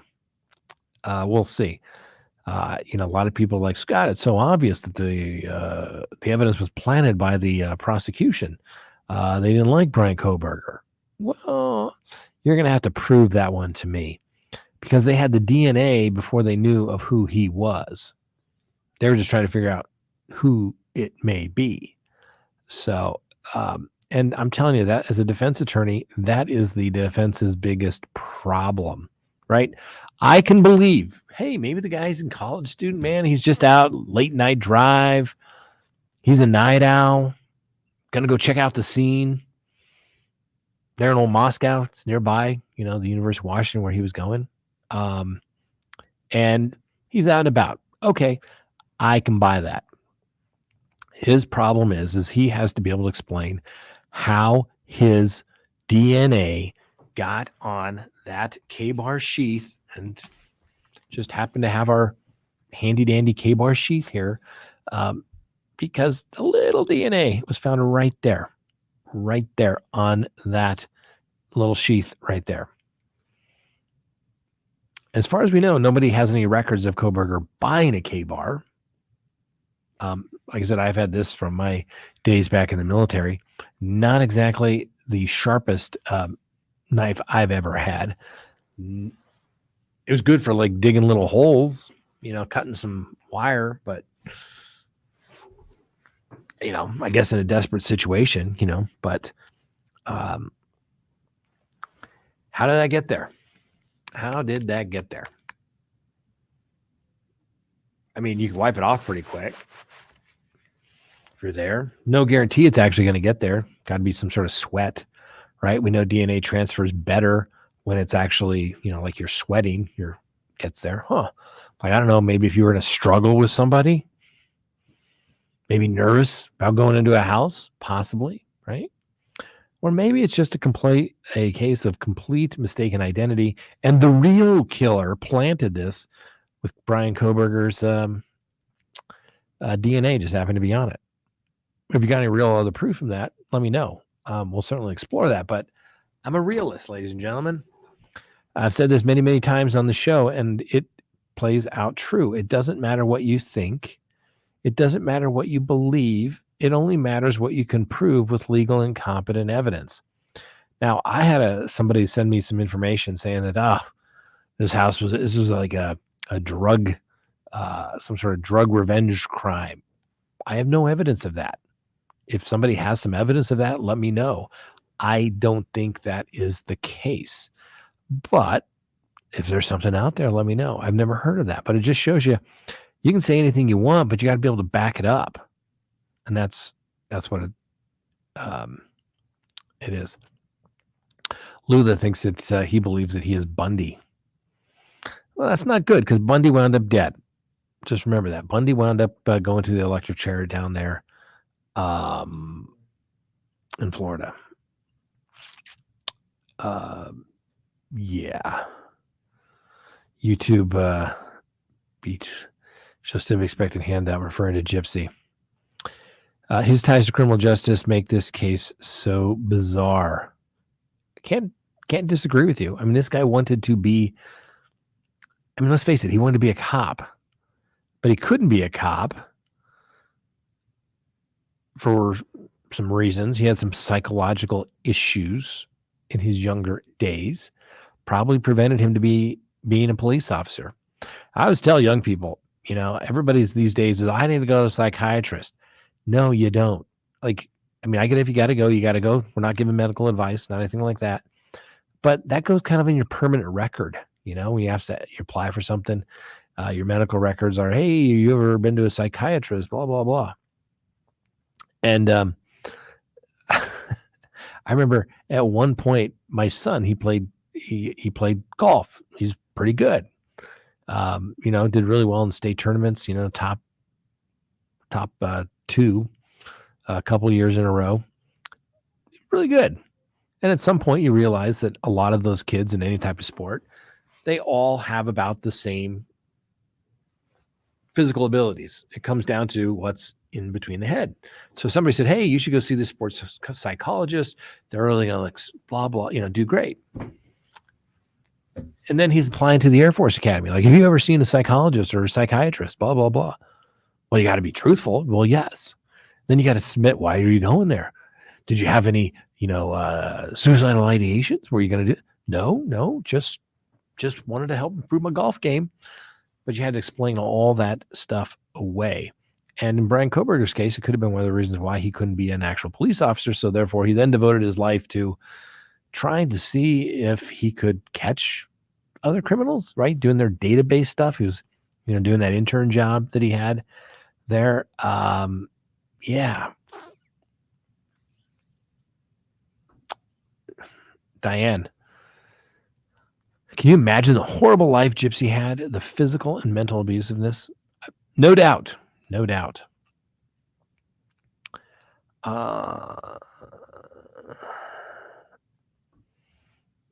Maybe the doctors appreciate all the money they were making. Generally, doctors treat the symptoms and not because, anyway, they make more money that way. I mean, I can't agree. I mean, I don't know these particular doctors. I think it's kind of odd that somebody didn't say, hey, you know, we're treating, how could mom convince somebody that the child has leukemia? Aren't the doctors going to be the one to make that call? Aren't they going to have some evidence of that? Were they in on it? I mean, I don't know. It's bizarre to me. And this case has been a long time ago. So I don't remember all the facts about it. I didn't follow stuff as closely as I do today. James Bond, he wants to be Dexter. Yeah. Going back to the medicine, I can't necessarily disagree with you. I'm not a big fan of docs. I mean, don't get me wrong. If I guess I'm dying, I'm going to look to them, but oftentimes they don't fix the problem. They mask the problem, usually with a bunch of drugs. I'm more interested in how we're going to fix it, right? Like if I throw out my back, I'm not going to the medical doctor. He's going to say, oh, take some pain pills and we'll get some muscle relaxants and you're going to be great. No, take me to the chiropractor. Let's fix it. Something's not, it's like life. If life is not in alignment, it's not going to go right. Your car is out of alignment. It's going to pull to one side. It's not going to be right. It's going to vibrate. You got to go fix it. Same thing with your body. I'm about fixing the problem, not covering it up, not burying our head in the sands. All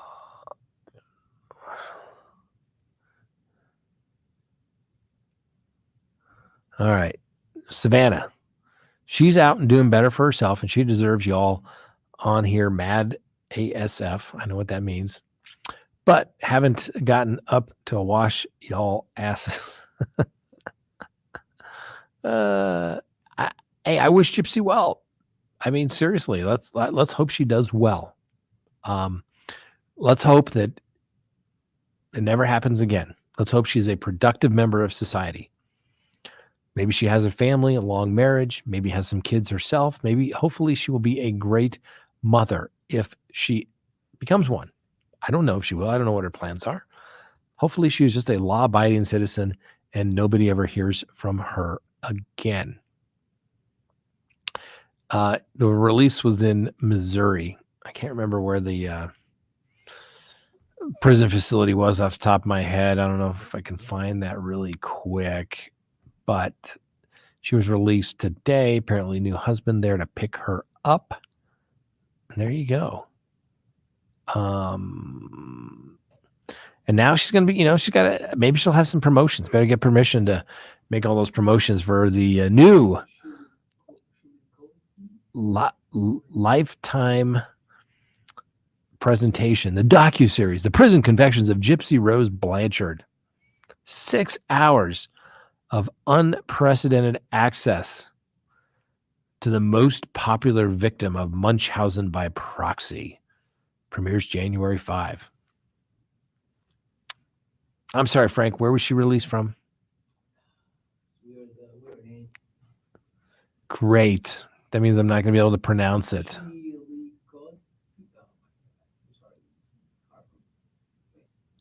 Try to find it. She's released, but good for her. That's what we need to talk about. All right, you want to talk about some other people that are abusing some people? How about Jody Hildebrandt? Right? Remember her? She's the business partner of Ruby Frankie. Well, she pled guilty to 4 counts of aggravated child abuse in Utah yesterday. And as you may recall, Hildebrandt and Frankie were arrested in late August in Utah after 2 of Frankie's 6 children were found abused and malnourished, according to police reports. And Frankie, the mother of 6, who gave parenting advice and chronicled her family life on the now defunct YouTube channel called 8 Passengers. Hildebrandt, the business partner, originally faced 6 counts of aggravated child abuse for her role in physically and emotionally abusing the 2 children.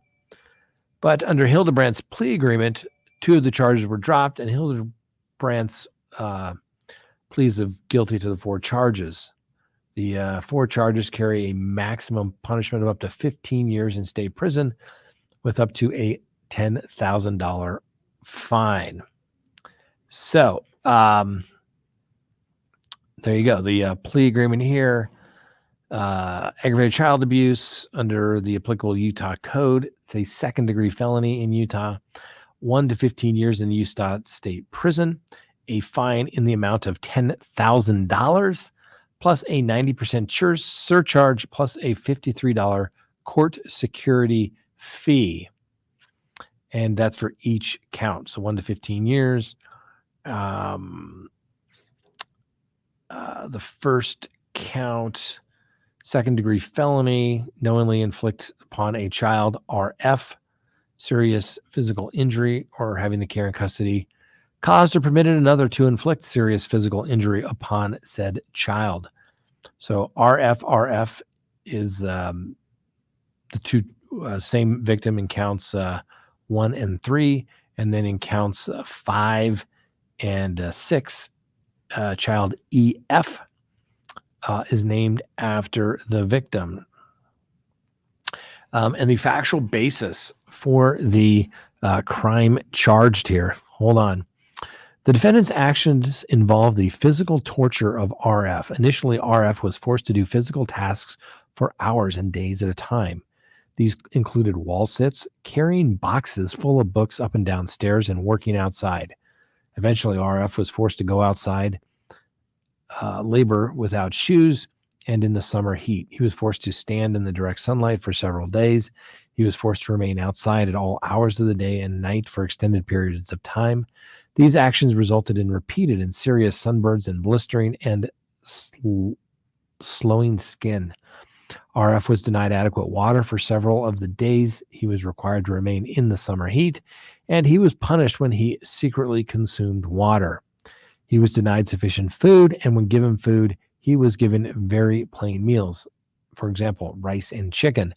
And while others in the house ate regular and more flavorful meals, he was isolated from other people and denied all forms of entertainment, including books, notebooks, and electronics. In addition, after RF attempted to run away in July, his hands and feet were regularly bound. Bindings included being tied to an adult and to weights. Many times the bindings included using 2 sets of handcuffs, one on RF's wrists and one on his ankles. At times, with RF lying on his stomach, ropes were used to tie the 2 sets of handcuffs together so that his arms and lower legs were lifted off the ground. The bindings resulted in injuries to RF's wrists and ankles, where the handcuffs cut through the skin and damaged muscular tissue.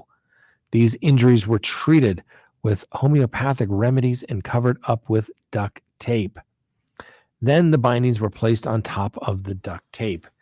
Count 2, the actions described above caused severe emotional harm to RF due to the fact that they began in May and escalated throughout the summer. Additionally, the defendant and another adult regularly sought to indoctrinate RF and convince him that he was evil and possessed.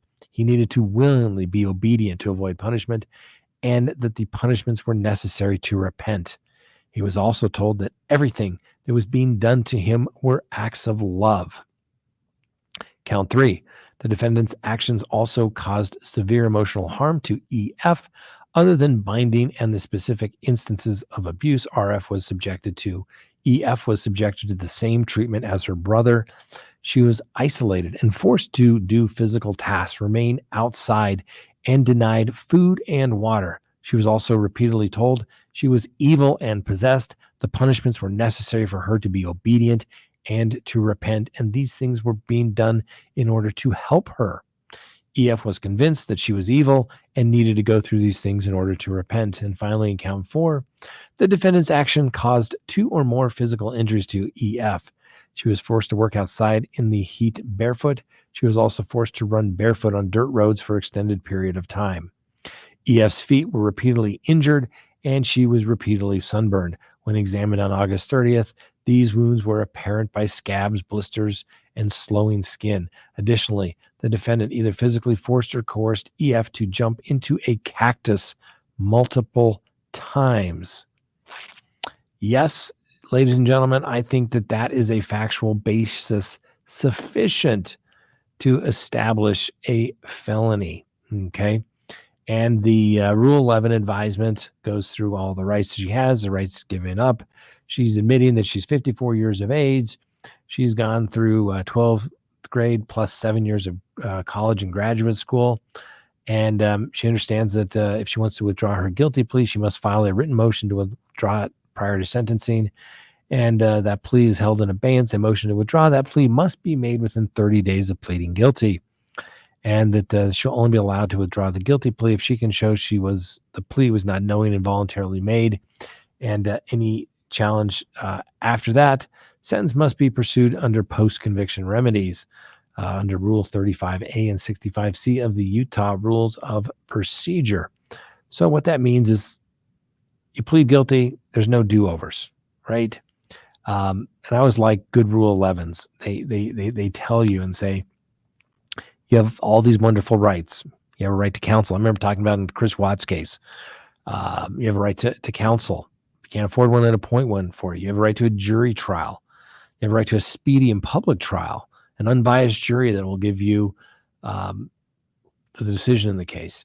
You have a right to confront and cross-examine witnesses, a right to compel witnesses to come testify on your behalf if they wouldn't come voluntarily, a right to testify, and the privileges against self-incrimination. And they're advised that you have a right to trial, you have a right to testify on your own behalf. Also know that if you choose not to testify, no one could make me testify or make me give evidence against myself. I also know that if I choose not to testify, the jury would be told that they could not hold my refusal to testify against me. And then the presumption of innocence and the burden of proof. They're advised that you have the presumption of innocence until and if the state proves that the defendant is guilty of the charges. And if they chose to fight the charges against the defendant, you need only plead not guilty and have the case set for trial. The state always has the burden of proving each element of each charge beyond a reasonable doubt. And the verdict must be unanimous, meaning that each juror would have to find the defendant guilty.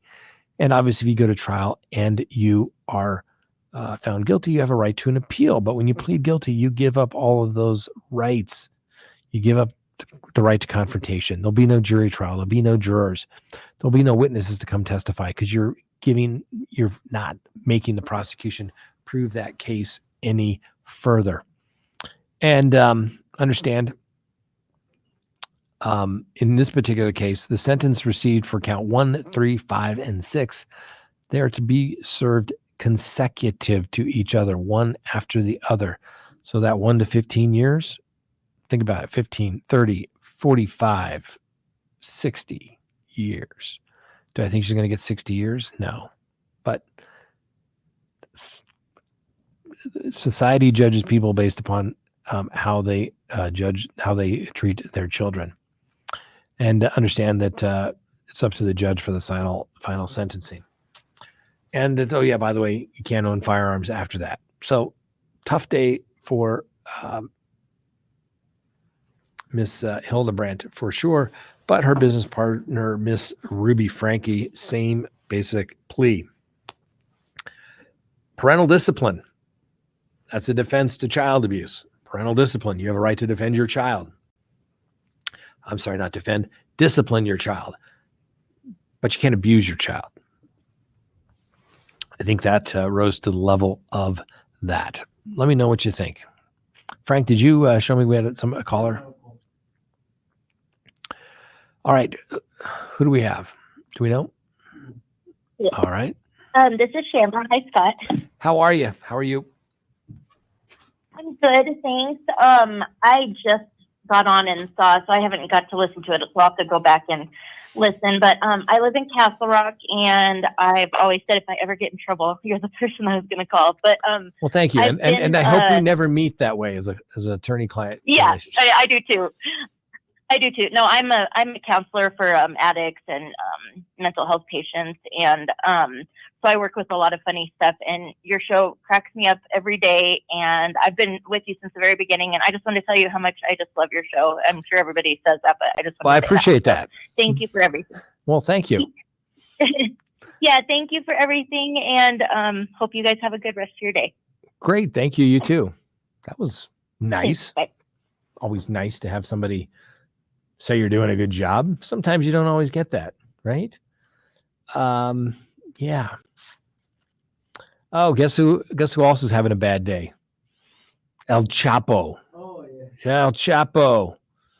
His appeal was denied. Guess what? So now he's going to spend the rest of his life in prison. I don't know, does anybody feel sorry for El Chapo? I don't. They say he still controls a multi-billion-dollar drug organization behind trial. You know, he's just down the road. He's down here at the Supermax down in Canyon City. It's about an hour and a half drive from Denver, maybe 2, where he will spend the rest of his days indeed. His wife already got out of jail. She basically agreed to testify against him, and she was got 3 years for basically some money laundering and things like that. She was ridiculous showing up at trial for him, but hey, what can you do?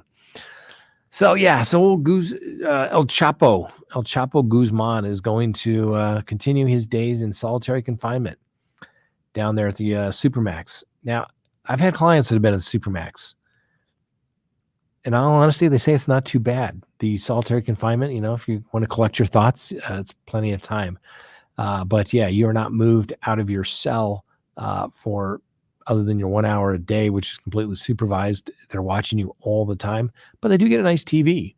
So who knows? Maybe El Chapo Guzman will be watching this. Probably has it on his app. He can watch YouTube. So I guess what El Chapo needs to do is, you know, he lost in federal court, so it went up to the appellate courts. His next stop is, I guess, try to get a writ of certiorari granted to the United States Supreme Court. That is probably not going to happen. I think there's only one thing left for old El Chapo Guzman to do. Start digging. Maybe, I'm sure. I mean, we don't care if the Chinese buy land next to military bases. maybe the Bureau of Prisons doesn't care if El Chapo Guzman's people buy property next to the Supermax and they could build a tunnel. He's escaped twice from Mexico for being able to tunnel out of there. So, yeah, old El Chapo's having a bad day. A lot of people having bad days here, I guess. But you know what? At least they get to start the new year on a positive note. At least the unknown is gone, right? Ruby Frankie pled guilty to child abuse of her children. Jody Hildebrand pled guilty to abusing Ruby Frankie's children. Yeah, what can you say? What can you say? Bad days for them, but at least they now know. They now know. And, this is why I don't like when a client comes in, there's press, hey, are you going to comment on this case? Nope, not going to comment. Because remember, I think it was Ruby Frankie's attorney. Oh my gosh, this is a travesty of a mockery of a sham. We need our client released. She's absolutely innocent of these charges. Yeah, you probably want to look at the discovery before you start making statements like that. That's why I don't talk to the press in cases like that when they call. Just something to think about. Because then you have to kind of go in there, you don't go in with righteous indignation, sticking fingers in prosecutors' eyes unless you absolutely know that your client is innocent. You have all the medical, the whatever records you need, the cell phone records to prove your client wasn't there. And it is, in fact, a travesty of a mockery of a sham that anybody would be there, or that your client could have done it. There's no way. It's impossible. It's a factual impossibility. But like all things, particularly when it comes to clients, trust but verify. You need to make sure that what they're telling you is the truth. And not that I'm saying that, because like I said, we have a very long-standing policy in my practice. We only represent innocent people. Okay? Only innocent people. And for those out there, yes, that was being facetious, right? We represent a lot of good people who have sometimes erred in their ways. And we try to help them get back on track and let them know that this will not define them. So, let's see here. Big comment here. Let's take a look at this. Linda, going back to the Gypsy issue. Sad what her mom did, but she was a smart cookie after she messed around her boyfriend. She knew just what they had made a way to get rid of her mom, and she should have went to the police, but not her having sex and loving every minute. I still say yes, DCF dropped the ball, but I don't trust her at all. Get ready to see her back in the news one day. Well, thanks, Linda. I mean, and that's the beautiful thing. I mean, you have somebody obviously that was part of a horrific crime. She took the life of another person. Even how despicable that other person's life may have been, the things that person may have done. In a civilized society, you have to draw the line and say, we got to make sure this doesn't happen because we can't go around having people doing this. We have lots of people that say that old Gypsy is a complete victim, should never have gone to prison at all. And other people saying, yeah, she should have got life with her boyfriend, old Mr. Nick Godejohn. But so yeah, it's just interesting, isn't it? How people see the same facts and circumstances completely differently. I remember the case, and the reality of it is in the eyes of the law, she could have been found guilty of a much more serious offense, and she got off easy. She did. And good for her. Good for her attorneys. Good work on that. That's right. Send lawyers, guns, and money.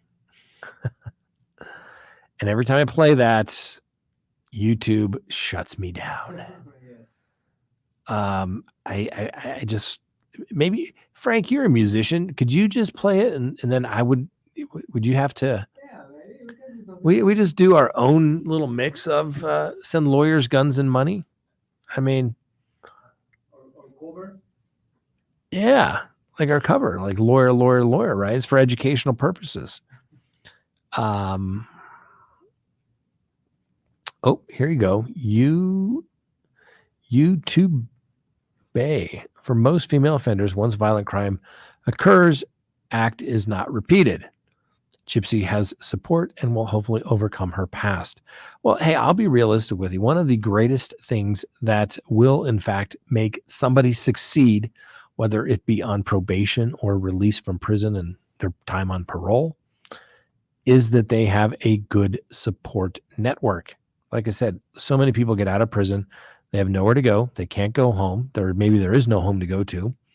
They're giving their $20 from the state, the clothes that they maybe had when they got arrested. And they said, good luck. See ya. Don't forget to show up with your parole officer within 48 hours. Where do they go? What are you going to do? Well, they go to a homeless shelter. Maybe try to get a job. Maybe they get discouraged. Maybe they relapse. Maybe the first thing they do is take a beeline to go get drugs. So many things are different. But the more support you have, and I'm not talking about people that are going to enable you and say, oh, you did nothing wrong. No, like, hey, you screwed up. You paid your time. Now you got to go forward. You got to do these other requirements, whether it's on probation or parole, and you need to get your act together. And if you have people that are going to help you, like, hey, man, I know you don't have a license. Let me drive you across town. Hey, you got your license. Hey, you got a job. We're going to get you insurance. You can now drive your car around, even though sometimes parole won't let you drive a car. So if you have that support group, your chances of success on probation or parole go up exponentially. And it just makes sense. If you have somebody that's going to help you out, think about life. If you have somebody that's going to help you out when times get bad, you're going to get through it easier. If you've got no one, sometimes it's going to be real rough. Real rough. So, like I said, we hope Gypsy does well. I'll say it again. She got a smoking good deal. She's lucky that she got the deal she got. Yeah, YouTube is damn picky. And, this will probably get me censored too, but YouTube is not about free speech. Okay. And I don't know, maybe we'll have to add X to our little repertoire of places we have to go.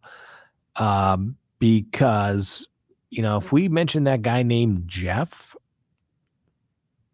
and I say, oh, this air freshener didn't hang itself, right? That's okay. But if I say his name in its entirety, we would get banned. They finally let us say Ghislaine. Oh, and that's the other thing coming out at the first of the year. The client list. The client list of 150 names, first of the year. Are you getting excited? I can hardly wait. I've seen some unofficial lists on X, but I have refrained because they did not come from the court. And I do not want to slander somebody until I get it officially from the court, where they say these are the people whose names appeared in the little client book. Just saying, as a lawyer, we got to be able to protect ourselves, right? So when it comes out from the court, yes, we will bring that to you. Probably bring you the whole 150 names because it's truthful. Apparently, it was on the list from the court. So I think we have good protection there. And of course, unless, of course, it's like, I don't know, like one of the top 5 richest guys in the world, Just saying. We'll have to wait and see.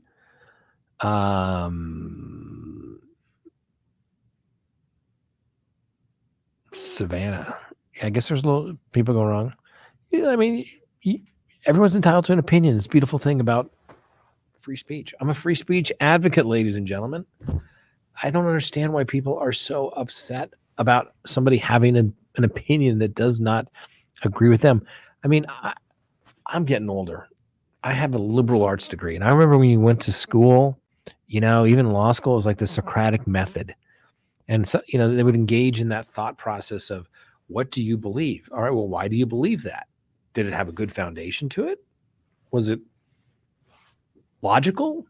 Were you going to be able to, if tested, actually increase your ability to defend your position, or was it going to crumble?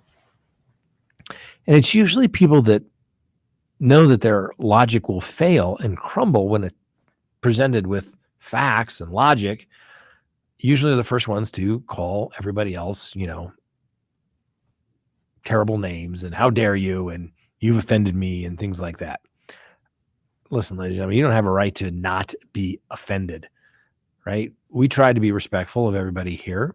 Sometimes, like, hey, here's the facts. My opinion is this. I mean, I remember early on, it used to bug me. Not anymore. Okay, fine. Don't agree with me? Tell me why I'm wrong. Maybe I am wrong. Let's engage in a little intellectual honesty here as it relates to the position. Maybe I need to change my opinion about something. Maybe I'm wrong. Maybe there's a fact I didn't know about.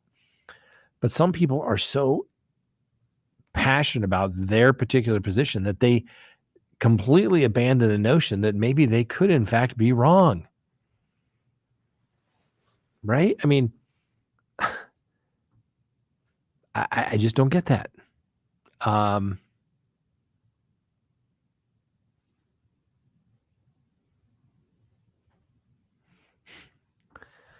Let's see here. Someone says, Nora says, I got a YouTube sponsored ad that was pornographic, definitely rated X, and I reported it. But you can't say the name of a criminal? The censorship on YouTube is ridiculous. Yes, we cannot say the name of a criminal. Suspected criminal. I guess he is presumed innocent since he, in fact, died. That guy named Jeff. We used to have to hold up cards when we would mention his name. Yeah. Remember that? Our old school? We'd have to hold up this guy's name. And she was with him. And it's very, very odd. And, people are always like, oh, it's fascism. Oh my gosh. People don't, they throw it around because they don't understand what the definition is. Fascists were people whereby the business owners completely got in bed with the government and did whatever the government told them to do, right? Back in World War II, the fascists, Mussolini, Hitler, the government would say, hey, we're going to let you keep your pot making factory, but you're going to make all your pots and sell them to here. And you're going to put out this propaganda for us. That's fascism. I always hear these people talking about fascism. Oh, they're fascist. They don't even know what the definition is. I'm just appalled at the dumbing down of not only America, but the world these days. You would think the internet would make people smarter, but a lot of times it has made them a lot dumber because nobody reads anything anymore. And they don't read opposing views either. Hey, CrimeTalk, how's it going? It's going great, man. Going great. There's a Scottish football team that is offended by everything, ashamed by nothing. I like that. YouTube needs a better AI system. Could not agree more. We have been doing YouTube, I think, for like 5 years now. We've had issues. We've had stuff canceled, blocked. You know how many times I've ever spoken to a real person at YouTube? Zero. Because they don't care. They don't care. They don't. They're absolutely terrible. And when I get to do those little surveys, I tell them, your customer service sucks. You can never get a hold of anybody. Veronica. I remember Scott holding the cards. Yeah, we had little pops. Jeff. Elaine. Jeff. Maybe we'll have to hold up sticks for all the client lists. Maybe we could play charades of the people and let the people at home decide. I love that. You don't have a right to not be offended. It's so true. Squat and pee. That's her handle. You don't. That's what the First Amendment is, right? Think about it, ladies and gentlemen. I mean, and people they don't think about this because, it goes back to the Constitution. The first 10 amendments, limitations put on government. Doesn't apply to the public sector. You can get canceled. You can get fired from your job for saying something you're not supposed to say, right? If Frank jumped in front of the microphone and started spouting a bunch of stuff that I didn't agree with, I could say, hey, Frank, you're fired. He has no free speech, right? Right? When he's working for CrimeTalk, none whatsoever. It's what the government can't do. The government can't limit your speech. And as there's a case pending out there right now, I think it started in Missouri, where the judge put an injunction against YouTube and Facebook and basically said, you can't do what the government wants you to do. You can't block these people. You can't block this particular message. Now, an appellate court said, well, you can still do that for national security reasons. But the point is, the government can't have the private sector do what they can't do themselves. That's kind of like fascism, ladies and gentlemen. It's fascism, right? The government can't restrict your speech. Now, like, you can't make true threats. That's not protected under free speech. But private organizations can fire you for making inappropriate comments that they don't like. A lot of athletes you see have more morality clauses. They do something bad and they kick them out, right? You see stars stating stuff, and their agents are like, I quit. I'm not going to be associated with you. And that's the beautiful thing about free speech. I want to know what people think. I want them to be able to explain what's going on in their little world. And like I said, they're crazy. I've used the example before. If somebody comes to me and they're like, yeah, it seems like a real logical, rational person, but then they start telling me about how maybe they're a member of the Flat Earth Society, I start thinking their judgment. Really? You really believe that, huh? Well, I don't think we're going to be a right fit. If you're that gullible that you think that the earth is flat, right? I just don't need, I don't have to associate with you. I can be completely dismissive of your opinions. I can even call you an idiot. I can't threaten to beat somebody up. But that's what it's for. The government certainly can't do that. The government can't pass laws restricting, right? It's called free speech. What that means is you don't go to jail for doing what you're doing, right? Because that's what the king used to do. He didn't like what you did, what you said. He would go throw you in jail. King, dictator, whatever you want. We don't like what you're saying. We're gonna prosecute you. We're gonna throw you in jail. All those first 10 amendments under the United States Constitution, affectionately known as the Bill of Rights, the rights of the people, right? The things it says the government can't do, right? Even like Second Amendment, it's not, can't infringe upon your right to bear arms, right? They can't infringe on your right to possess the firearm. That's it. It's that simple. It's a big deal. The Third Amendment, I always think is great. Not a big issue today, but it's still there, right? They can't quarter horses, troops and horses and things like that at your house. Why? Because during the Revolutionary War, what would the king do? He'd come in and say, I'm going to take away your guns. You can't criticize me. And by the way, you're now responsible to feed my troops. It was a big deal. It was number 3. You thought that was pretty important? Of course it was. You go down the list. Unreasonable search and seizure, right to remain silent, due process of law. We're not going to take your life, liberty, or your property without giving you due process. Hey, I want to be able to call witnesses. Hey, I want to have an attorney. And then they're like, hey, anything else not specifically mentioned here, reserved to the states, because we don't trust the federal government. But most people don't get that, because nobody reads the Constitution anymore. So yeah, you don't have a right to not be offended. Just remember that, ladies and gentlemen.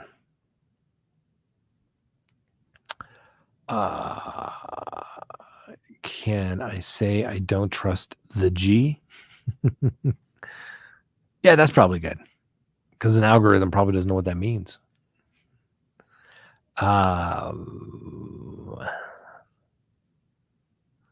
Exactly. It's ridiculous. Words like various abuse. Yes, these words if you use them. We used to have a list of banned words that now we kind of say, what the heck?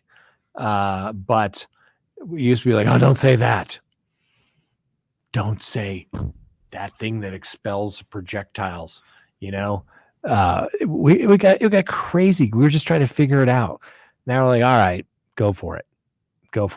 But yeah, you can say anything else. And, every now and then we say something, usually in our dumb criminal of the day. But every now and then it gets a little too graphic, and they're like, hey, you can't do that. You can't do that. Like, we're talking about violence. It's called true crime. This is on the evening news. Well, a lot of times it isn't. Hey, CrimeTalk, love your stuff. Hey, we love you. So what? Is it Zawaki? I like it. Zawaki? Probably mispronounced it. I'm sorry. Let's see. You all want to call me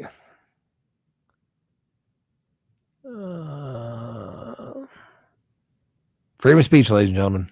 Freedom of speech. Can't threaten people. I'm so glad G is free.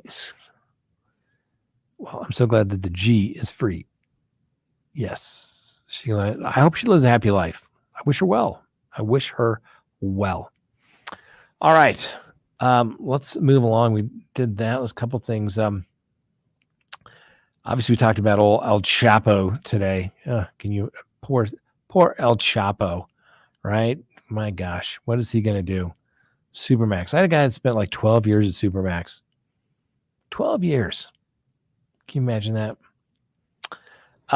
So we always do our dumb criminal of the day. Today should be no different.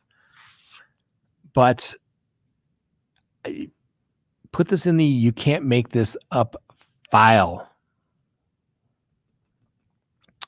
Is a North Carolina man got beat up for guess what? Burping. Police say that Noe Perez was waiting for an order that he placed Wednesday evening at a meat market. And when Mr. Perez left the business with a female companion, the suspect was outside with 3 other Hispanic males. The suspects then punched Mr. Perez in the face and kicked him in the hand. The assaulters and his associates then got in a car and left the scene. Mr. Perez suffered a contusion over his left eye and declined medical assistance.